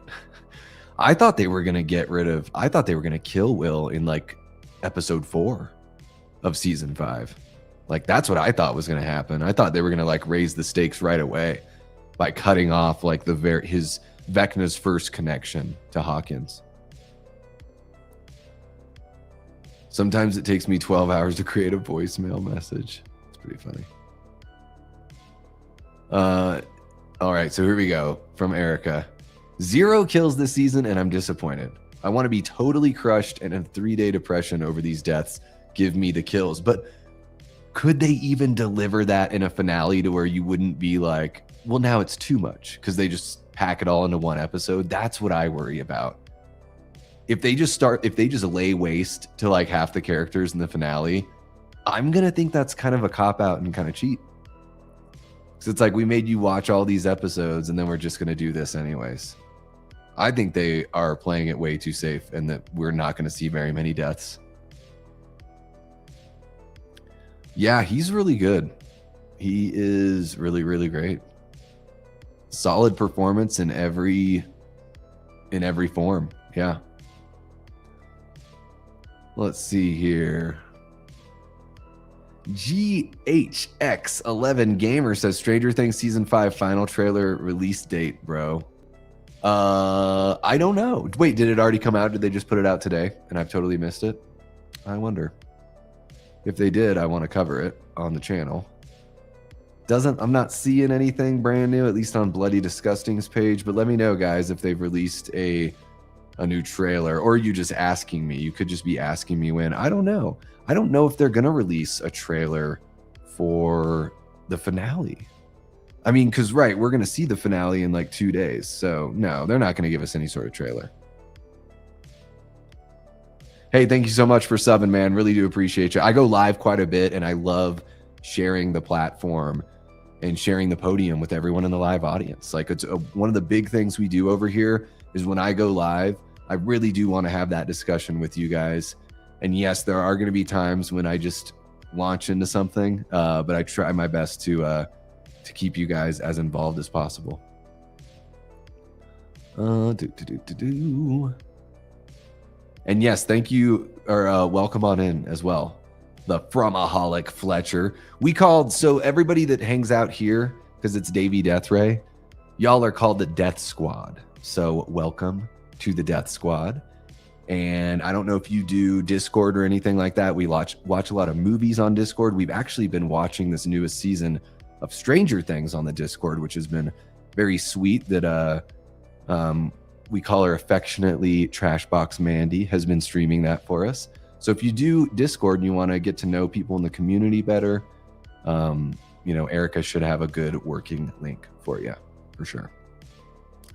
Let's see what else we got here. Well, I do think, yes, they really are driving it home to make Holly a thing, because I think they want her to be in the spinoff. And I don't know any other reason why, because they could have just done everything they're doing with Holly. It could have just been some other girl, and it could just be Max trying to help those other girls. They didn't really need to be like, oh, it's another member of the Wheeler family involved in everything. Like, we've already got the parents and then 2 of the kids. So they didn't need it to be all connected that way. But yeah, I agree. I think it was like kind of a slam dunk for them to put together a really solid season 5. Just I don't know. It will be interesting to see once the dust is settled. I'm sure there are going to be people that put out videos, and maybe, I don't know. Let me know in the chat, guys. If you're watching after the fact and you've made it this far, jump into the comments and let me know as well. Would you be interested once the season is all over in me putting together a video of like, this is what I would have done in Stranger Things season 5, and just map out like episode per episode or whatever, or just like, this is what I would have done in part 1. This is what I would have done in part 2. This is how I would have handled the finale. This is who lives and who dies and why, blah, blah, blah, blah, blah. I think we're going to get a lot of that on YouTube, because content creators love doing that kind of postulation, Could be fun. Could be fun. Let's see here. Do you think there's any stock in the theory that Netflix is banking on a couple people watching the show and scrolling on social media at the time?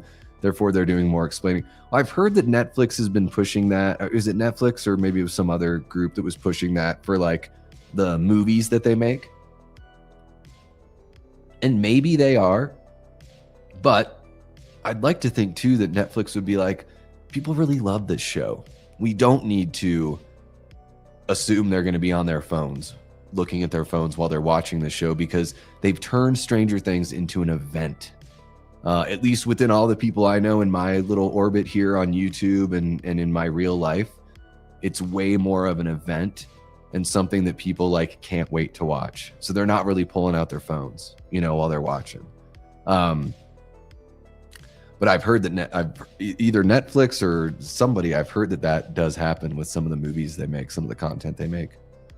Holy cow, 40 viewers and just 26 likes. Come on, guys, hit that like button.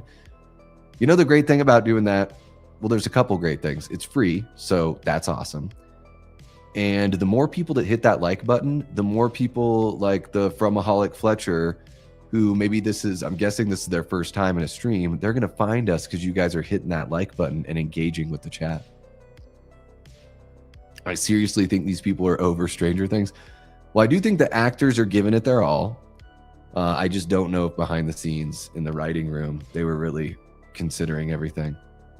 How does Joyce or Hopper not realize Henry they've been talking to is the same they were investigating alongside Bob when they were in high school?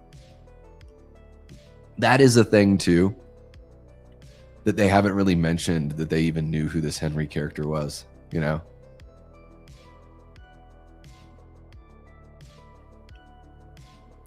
Yeah. And I think that's the thing too, is I see people, you know, Cecil and I put together our review and there were people saying stuff like, oh, the season's so like woke now or whatever. It's just like blah, blah, blah, blah, blah. But usually when they're saying like, oh, this is woke nonsense, they don't really like put it in parameters. They don't really like, that's like all they say. They just like say that and then that's it. So they don't really dive in anymore. Maybe because they don't, you know, maybe because it was justified in the writing, so they know that they can't really explain it because it was set up. And it wasn't just put in there just to be put in there. It's not fucking Captain Marvel, you know. It's not like so, you know, wretchedly contrived. Zach Harris jumping on in. What's happening, Zach? He says, I've only seen parts of the show here and there, so my opinion is very limited, but doesn't the acting from the kids stink? I don't think so. I think some of these performers have gotten better as they've gotten older, and I always think they've been good. Is our main cast. I don't think there's ever been an actor in Stranger Things where I've been like, oh, they're terrible. I think Winona's like, she's not the best, but there's something charming about her way that it doesn't pull me out of it, you know? But I think the acting is really good.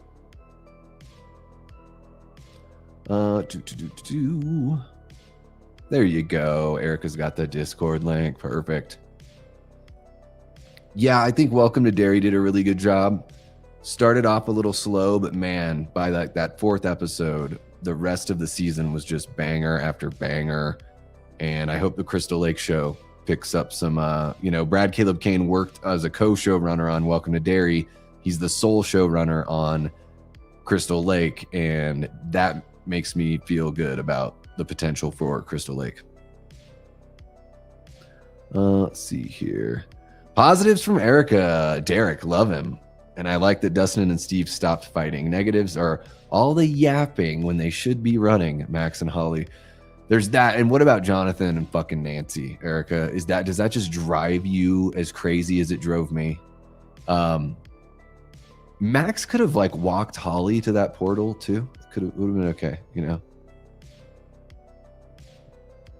Side note, speaking of Sadie, who do you think she is in Spider-Man? Rachel Summers, Madeline Pryor, or Jean Grey? Oh, she's going to be in a Spider-Man movie? I don't know. That's a really good question. I mean, she's not, they already have a Mary Jane. So unless they do a different Mary Jane that is a, you know, a redhead, like a different, because they have that multiverse. I don't know. I could see her as Jean Grey. I definitely could. And you know, I guess we need a new Jean Grey because we're probably not going to use, what's her face? Sophie Turner? Whatever her name is from Game of Thrones. Super slow and repetitive, and I don't know how they're fitting all the rest of the action in the finale. Yeah. And it's like they're like not completely done with the story because we still don't know what scared Vecna or Henry so bad. And if they don't put that in the show because it's in the play, fuck that shit. I shouldn't have to go and like read your side materials when your main thing is your show. You know, fuck that shit. Doesn't the place where we see Vecna holding the kids in Dimension X/the Abyss looks like a mirror of the location of the cave? Maybe. Yeah. Maybe it is. But still, the cave that's up in the ridge or the cave that he went down into and had his Batman Begins moment? Let's see what else we got here. There's a little bit of that Stand By Me vibe, yeah. I don't know if I pick up a lot on the Lost Boys stuff, but I hear you. You know, with Corey Haim, Corey Feldman, yeah, like that kind of vibe. You know, Gremlins-y kind of vibe, yeah. Why'd that stuff stop melting? I think it did because they were finally honest to each other. Yeah, it's one of those things they don't really explain, and it's kind of annoying. But it's like, oh, because you were finally honest with each other, it stopped this thing from happening. Like, it is this weird, I don't even know how to explain it, like this ethereal, supernatural nonsense, you know? Yeah, there's definitely some of those vibes, yeah. Stand By Me is good, Erica. It's a little different. I mean, it's not a horror-driven Stephen King story, but it's really good. Let's see what else we got.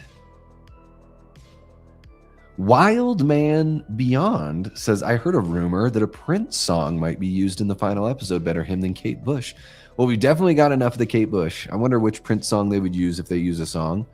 And I think, yeah, you know, when Prince was alive, he really wasn't into his music being used for that kind of stuff. But, you know, now with his estate, you know, handling everything, maybe they would do that. Let's see here. What else do we got? So much of this could have been fixed by rearranging scenes. Max and Holly should have had that convo in the cave instead of waiting until the last second. Will should have came out in episode 5. Yeah, I mean, it could have all been condensed so much more. Yeah, Max and Holly could have had that like kind of ongoing. She just like sort of drops all that on her and then is like, see ya, kid. Let's see here.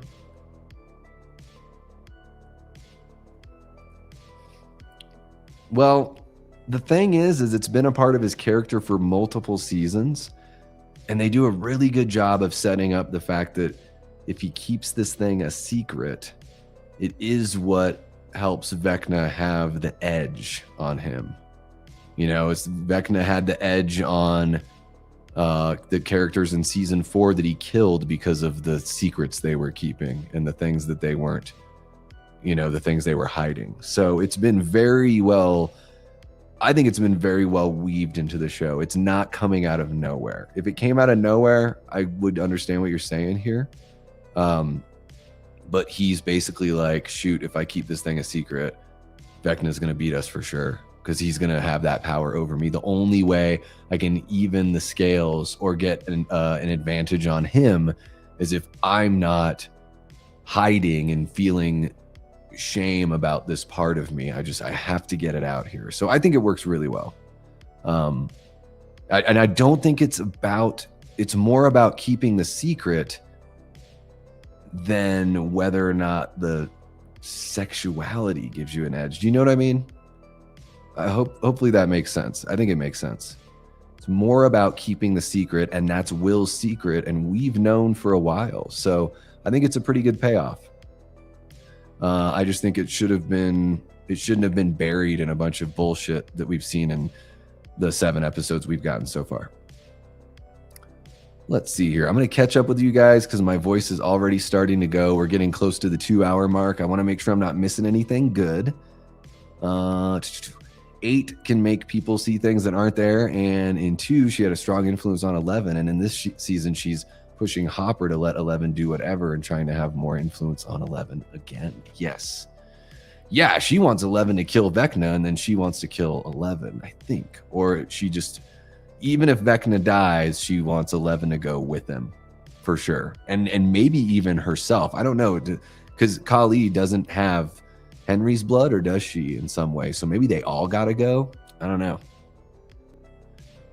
But hopefully they don't do a rug pull like, oh, this half of what we've seen is some illusion by Callie. That would be kind of weak sauce. I was hoping they were going to do it to where, or, you know, write it to where Callie was maybe had some sort of, was able to manipulate Vecna if she were like close enough or something like that. Could have been cool. Hell yeah, man. We'll see you in there. Yeah, she's definitely a gray character. You know what I mean? For sure. Yeah, and he's always been that way. That's one thing with his character, with Hopper's character. I'm kind of over it.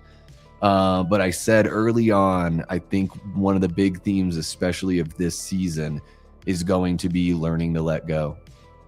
You know, the parents have to learn to let go of the kids and let them grow up and let them make their own mistakes. I mean, they pretty much said, you know, Hopper and Joyce have that moment. And this is something I've been talking about since before season 5 or even came out, just from watching the trailers and stuff. And then even with Will, like with Will finally like getting that secret off his chest, like that's another part of letting go. So I think that's going to be a huge theme. At least I was hoping it was going to be. Maybe they will shoehorn it into the finale. I don't think they've done that great of a job. If it ends up being that is one of the themes, I don't think that they've done a great job of weaving it into the 7 episodes we've gotten so far. My main theory is when Henry opened that briefcase, he traveled to the future to Dimension X. He saw everything that would happen to Earth and what would happen to him, explaining his trauma. Interesting. They, apparently it is explained in the play, but I've just heard that in a roundabout way. I've not read specifically what happens in the play or seen any footage or anything, but apparently it's some sort of matter that does transport him to another place. So maybe it is kind of what you're saying there, Fletcher. I'm not sure. It could be. I can't say your whole screen name the whole time, so now I'm just going to call you Fletcher or just Fletch. Yeah, he needs to let go of that for sure. Let's see here. What else do we got? Oh yeah, she is absolutely. I mean, they're really laying it on thick that, like, she's playing multiple sides here, pretty much,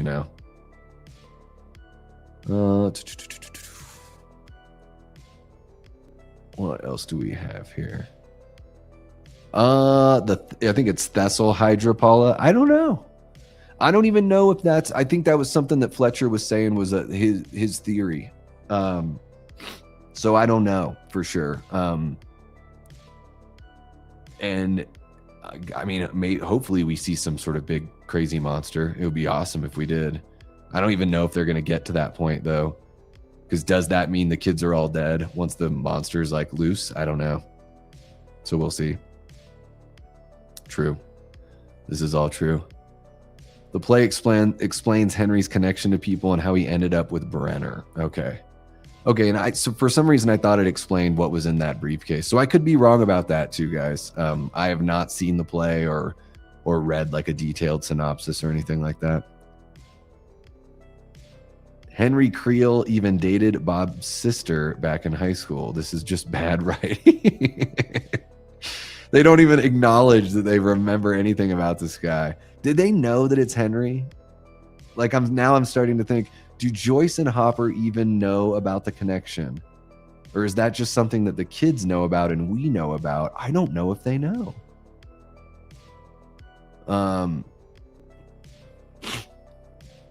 Yeah, I agree, Starslinger. Yeah, sure.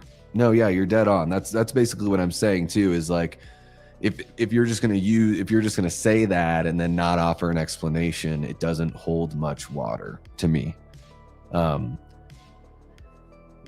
also it's like any other word, if you start using it for everything that just doesn't like work for you, then it just loses all meaning, So I think that's another reason why I tend to not use that word unless I'm referencing somebody else having used the word.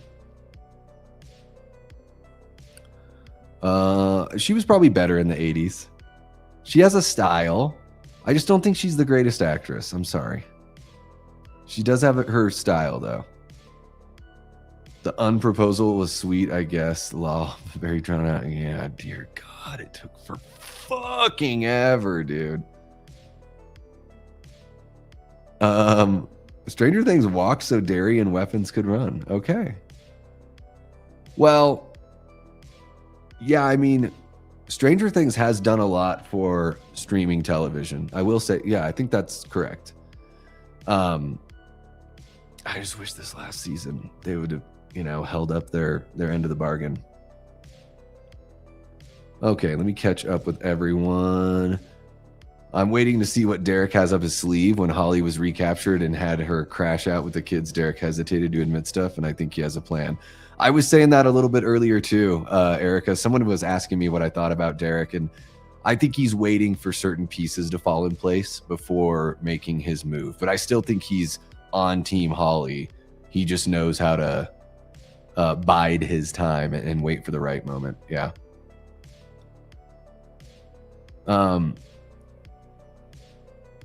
Yeah, and you don't have to explain. It's like they don't have to explain every little thing, but they've been setting up some big stuff that they haven't been explaining, and it does worry me. Not only that, I think they've been spending a lot of time on stuff that doesn't need that much time. Jonathan and Nancy, and Steve and Dustin doesn't need as much time. We've seen these characters together for a really long time in multiple episodes. We know their history. We can cut to the chase a little bit quicker. this isn't season 3. This is season 5, and it's the end of the fucker. So let's go. And I'm okay with certain questions still being out there. I think that's kind of a cool thing about media is like, you don't need every answer. And then it does seem even more convoluted if you try to explain every little thing. Certain things should be discussion points for the audience because, film and television, visual media is an extension of literature. We went from cave paintings or telling stories around a campfire to cave paintings to the printed press to stage plays to, film. And now television is reaching cinematic qualities such as in Stranger Things. And, it's like, it's really cool to critically think about those things afterwards for us as audience members. I think it's really fun to have those discussions. So I don't necessarily need everything spelled out, but man, I would like some of it. I would like the really important stuff. Like, don't tease some big thing like, the one thing that Henry is afraid of. Don't tease that in this season and then don't explain it to us. So as I'm saying it now, I'm like, if they have to include it in the finale. If they don't, it's going to be a huge miss. To quote that Mitchell and Webb look, and that's a huge miss. All right. Hey, what's happening, David? Welcome on in, bud. Hope you're having a good holiday season, man. Okay, let's see here. Is the Thessal Hydra or a dragon going to be something in the finale? Because remember in season 4 when Steve, Eddie, and that were in the Upside Down, they heard a really loud screech, almost dragon-like. Yeah, Fletcher was saying something about a Thessal Hydra as well. So this is the first time I've really heard about all this stuff. I heard the Duffer Brothers say there really wasn't going to be anything new in the way of creatures, but they could also be just, saying that so they can surprise us all with it. Who knows? Let me see here. What else do we got? Oh, yeah, they could do I Would Die For You. Oh, I sure could use that, yeah. Raspberry Beret. I'm just... let's see here. I got to wrap it up, guys. We are at about 2 hours. It's time for a little dinner and time for me to give my voice a rest here. But I'm going to make sure I'm not missing anything else. It's been awesome to see a bunch of new people jump in here. Cody, I believe you're new. Thank you so much for joining us, man. I go live a lot. I like to share the space with the audience, cultivate that community, have discussions with you guys, get your input on it. And we do a whole bunch of other fun stuff here on the channel. Some pre-recorded vids. I cover a lot of horror driven news, whether it's comics, movies, TV shows, whatever. So if you're a big horror person, this is a great channel to hang around. Especially if you like getting those news stories. I sift through all the news. I don't just cover every little thing. So I cover the stuff that either I'm passionate and interested in or stuff that I think you guys would really dig. So yeah, it's a really fun community, and we have a Discord that is pretty awesome as well. Yeah, I think I'm like, everything with Callie is so obvious to me. It's like, I'm ready for whatever with her character, because I'm like, sure, maybe she is innocuous and she's like, maybe she is like a good guy. But I think either I do think she's going to play a hand in wrapping everything up. Either, like I said earlier, either creating an illusion so everyone thinks that Eleven's dead, so that way no one would ever come after her in her blood, and she just lives a life of solitude. Maybe Mike gets to go be with her. Unclear. Or she's got to kill 11. Those are like the two things I'm thinking. That's the coin that I'm flipping in my head.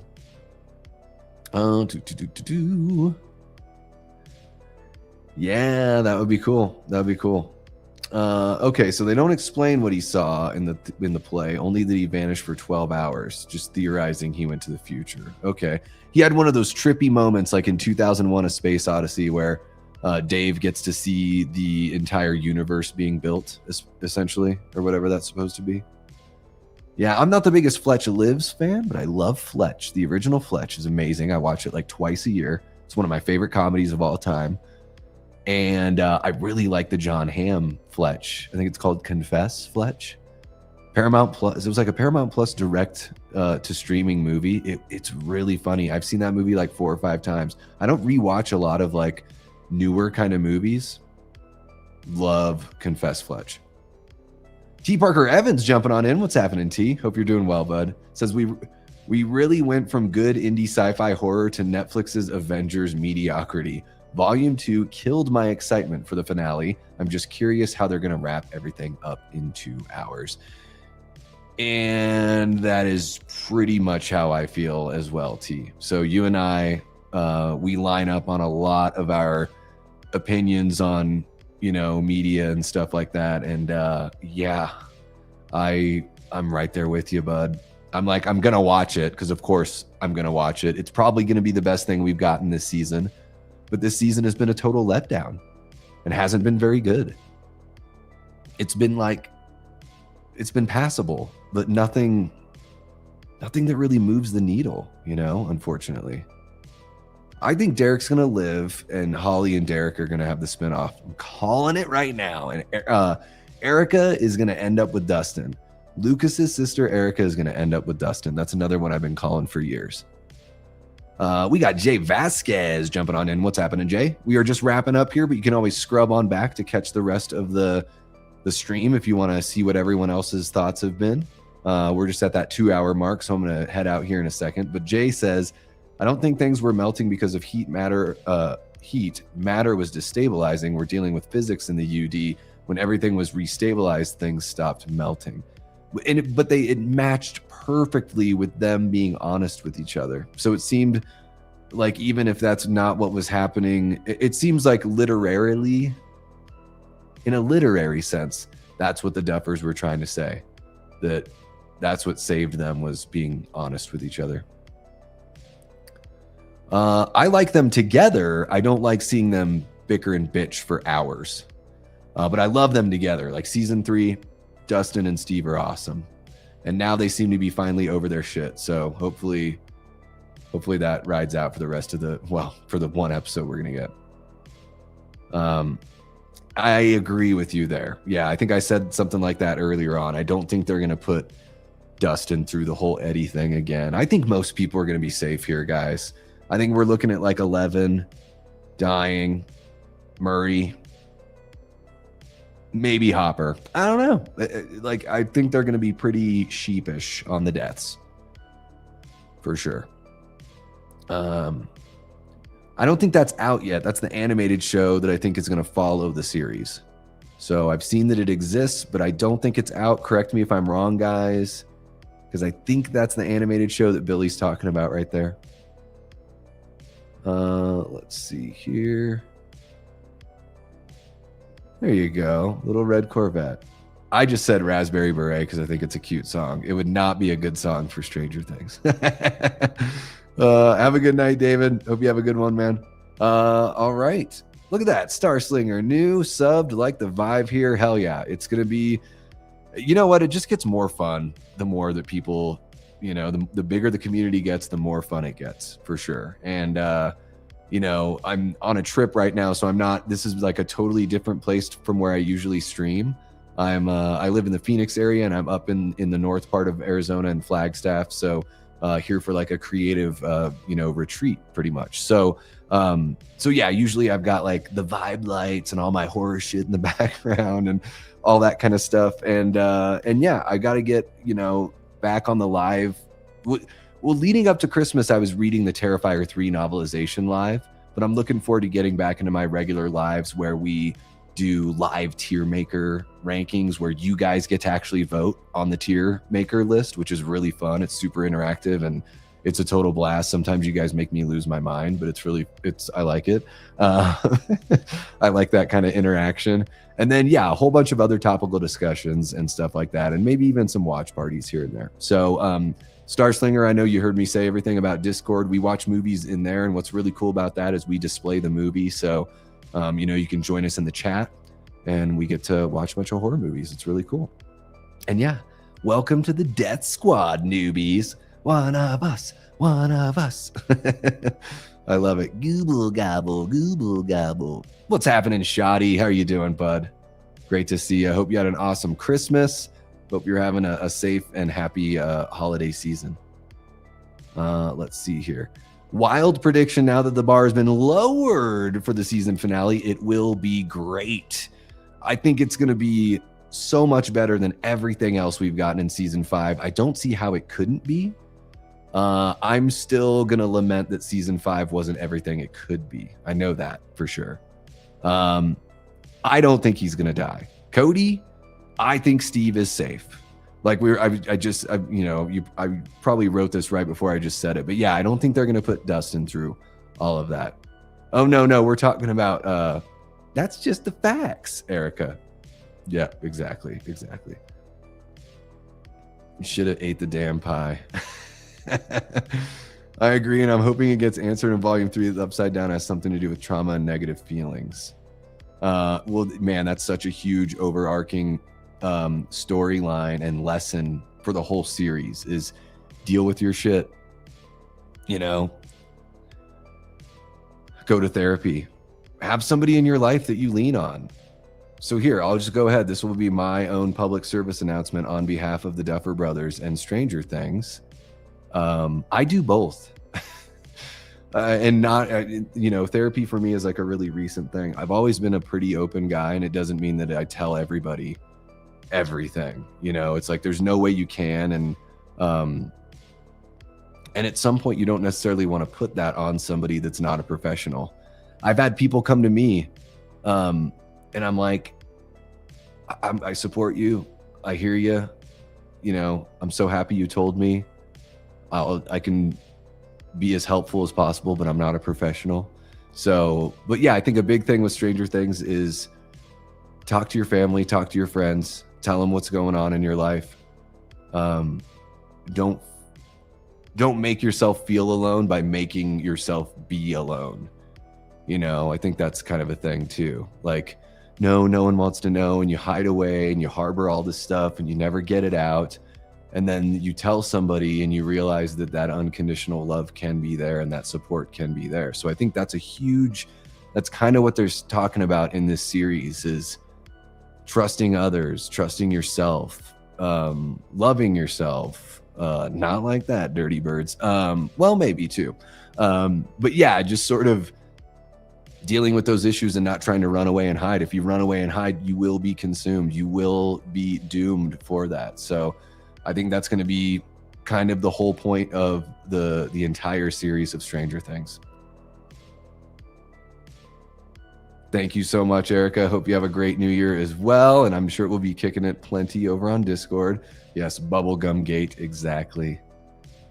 I am in the witness protection program today. It is this cabin is so nice. And it's in this community that's like off the beaten path. It's really, really cool. I'm like, oh my gosh, they let me into a place like this? Amazing. Okay, guys, I'm going to wrap it up there. I see a couple more chats. We got some chats from our new folks. Jay says, Duffers have confirmed the spinoff will be a completely new story, location, and cast, set in the same universe, but not focusing on the main Hawkins characters. Okay, curious to know what's going to make it Stranger Things. See, that's what I thought it would be, Holly and Derek. But maybe it catches up with them when they're in college. How cool would it be, guys, if in like 10 years they do a reunion season and they do a time jump to where the actors can actually play the age that they are? So they do it in 10 years, the actors are going to be in their mid-30s. So mid-30s, they would be, you put it in the early 2000s. You do like a Stranger Things reunion, just a one-off season with those characters, and it takes place in the early 2000s, and they're in their, or 2010 or something, and they're in their mid-30s. That would be pretty interesting. I'd like to see that. My life is an open book. I choose not to read out loud from it. Yeah, I'm pretty open here. And sometimes it just depends on what's going on in my life. So if I'm not being super open on streams, it means that, for me, it means that things are going relatively well. And I just want to talk about the silly shit that we talk about. Because I found that the times where I'm like, oh man, are the times when it's like, it's just so crazy. I feel like I have to acknowledge it. But I'll just say on behalf of everyone, I think is, especially, we still see people that are losing their lives because they're, keeping the shit inside and not either not sharing it properly or not dealing with it properly. So just got to put it out there. Talk to the people in your life, even if you've just got one person that you can trust. It's important. It's important to do that. This is why I think they won't, and I'm hoping they won't kill off main cast members so we can revisit them. Yeah. Have a good night, Ray. We'll see you next time around. Well, Robin's been great for a while. Yeah, I really like her and Will. Okay, guys, that is going to wrap it up. Holy cow, 2 hours, 10 minutes. I thought I was just going to go for an hour 45, but no, here we are. Time to rest my throat for the rest of the evening or smoke some more cigars. I don't know. We'll see. We'll see. But thank you all so very much for tuning in. Make sure you hit that like button if you haven't. Subscribe if you haven't already, because we get into a lot of fun shit over here. Thank you so much to the Patreon members and YouTube channel members. You guys are amazing. And I feel so fortunate to have as many channel members as we have, especially considering how small the channel is. So I really do appreciate each and every single one of you. You know, the folks that are doing all the mod work, I'm happy that you guys don't have a lot of heavy lifting, but thank you for doing what you do, keeping things on the rails, sharing the links for other content creators and for other things that people can do in the community. So I love seeing when people are here for their very first time and they're jumping in as subscribers. And hey, what I'll say to everybody, you know, especially for you new folks that are here, if you really, you know, you dig this, you dig the atmosphere here, share the channel with some people that you think would like this as well, because the community's growing. I want to see it continue to grow. I want to continue to share this space with you guys and just do things a little differently here. I think, you know, we're still talking horror. We're still doing all of that, but just find our own little niche for what we do over here in this little corner of horror YouTube. So thank you so much, very much, guys. You all are awesome. I love you all. And yeah, I guess I will see you sometime soon. I don't know when I'm going to be live next. Although, well, I guess here I'll say this. I'll be live on New Year's Eve because it's Wednesday and it'll be late night with the Davies. So we will ring in the new year together. Yes. And Cecil says we're going to watch the Stranger Things season finale. So I guess are we going to do it? Let's do the remote.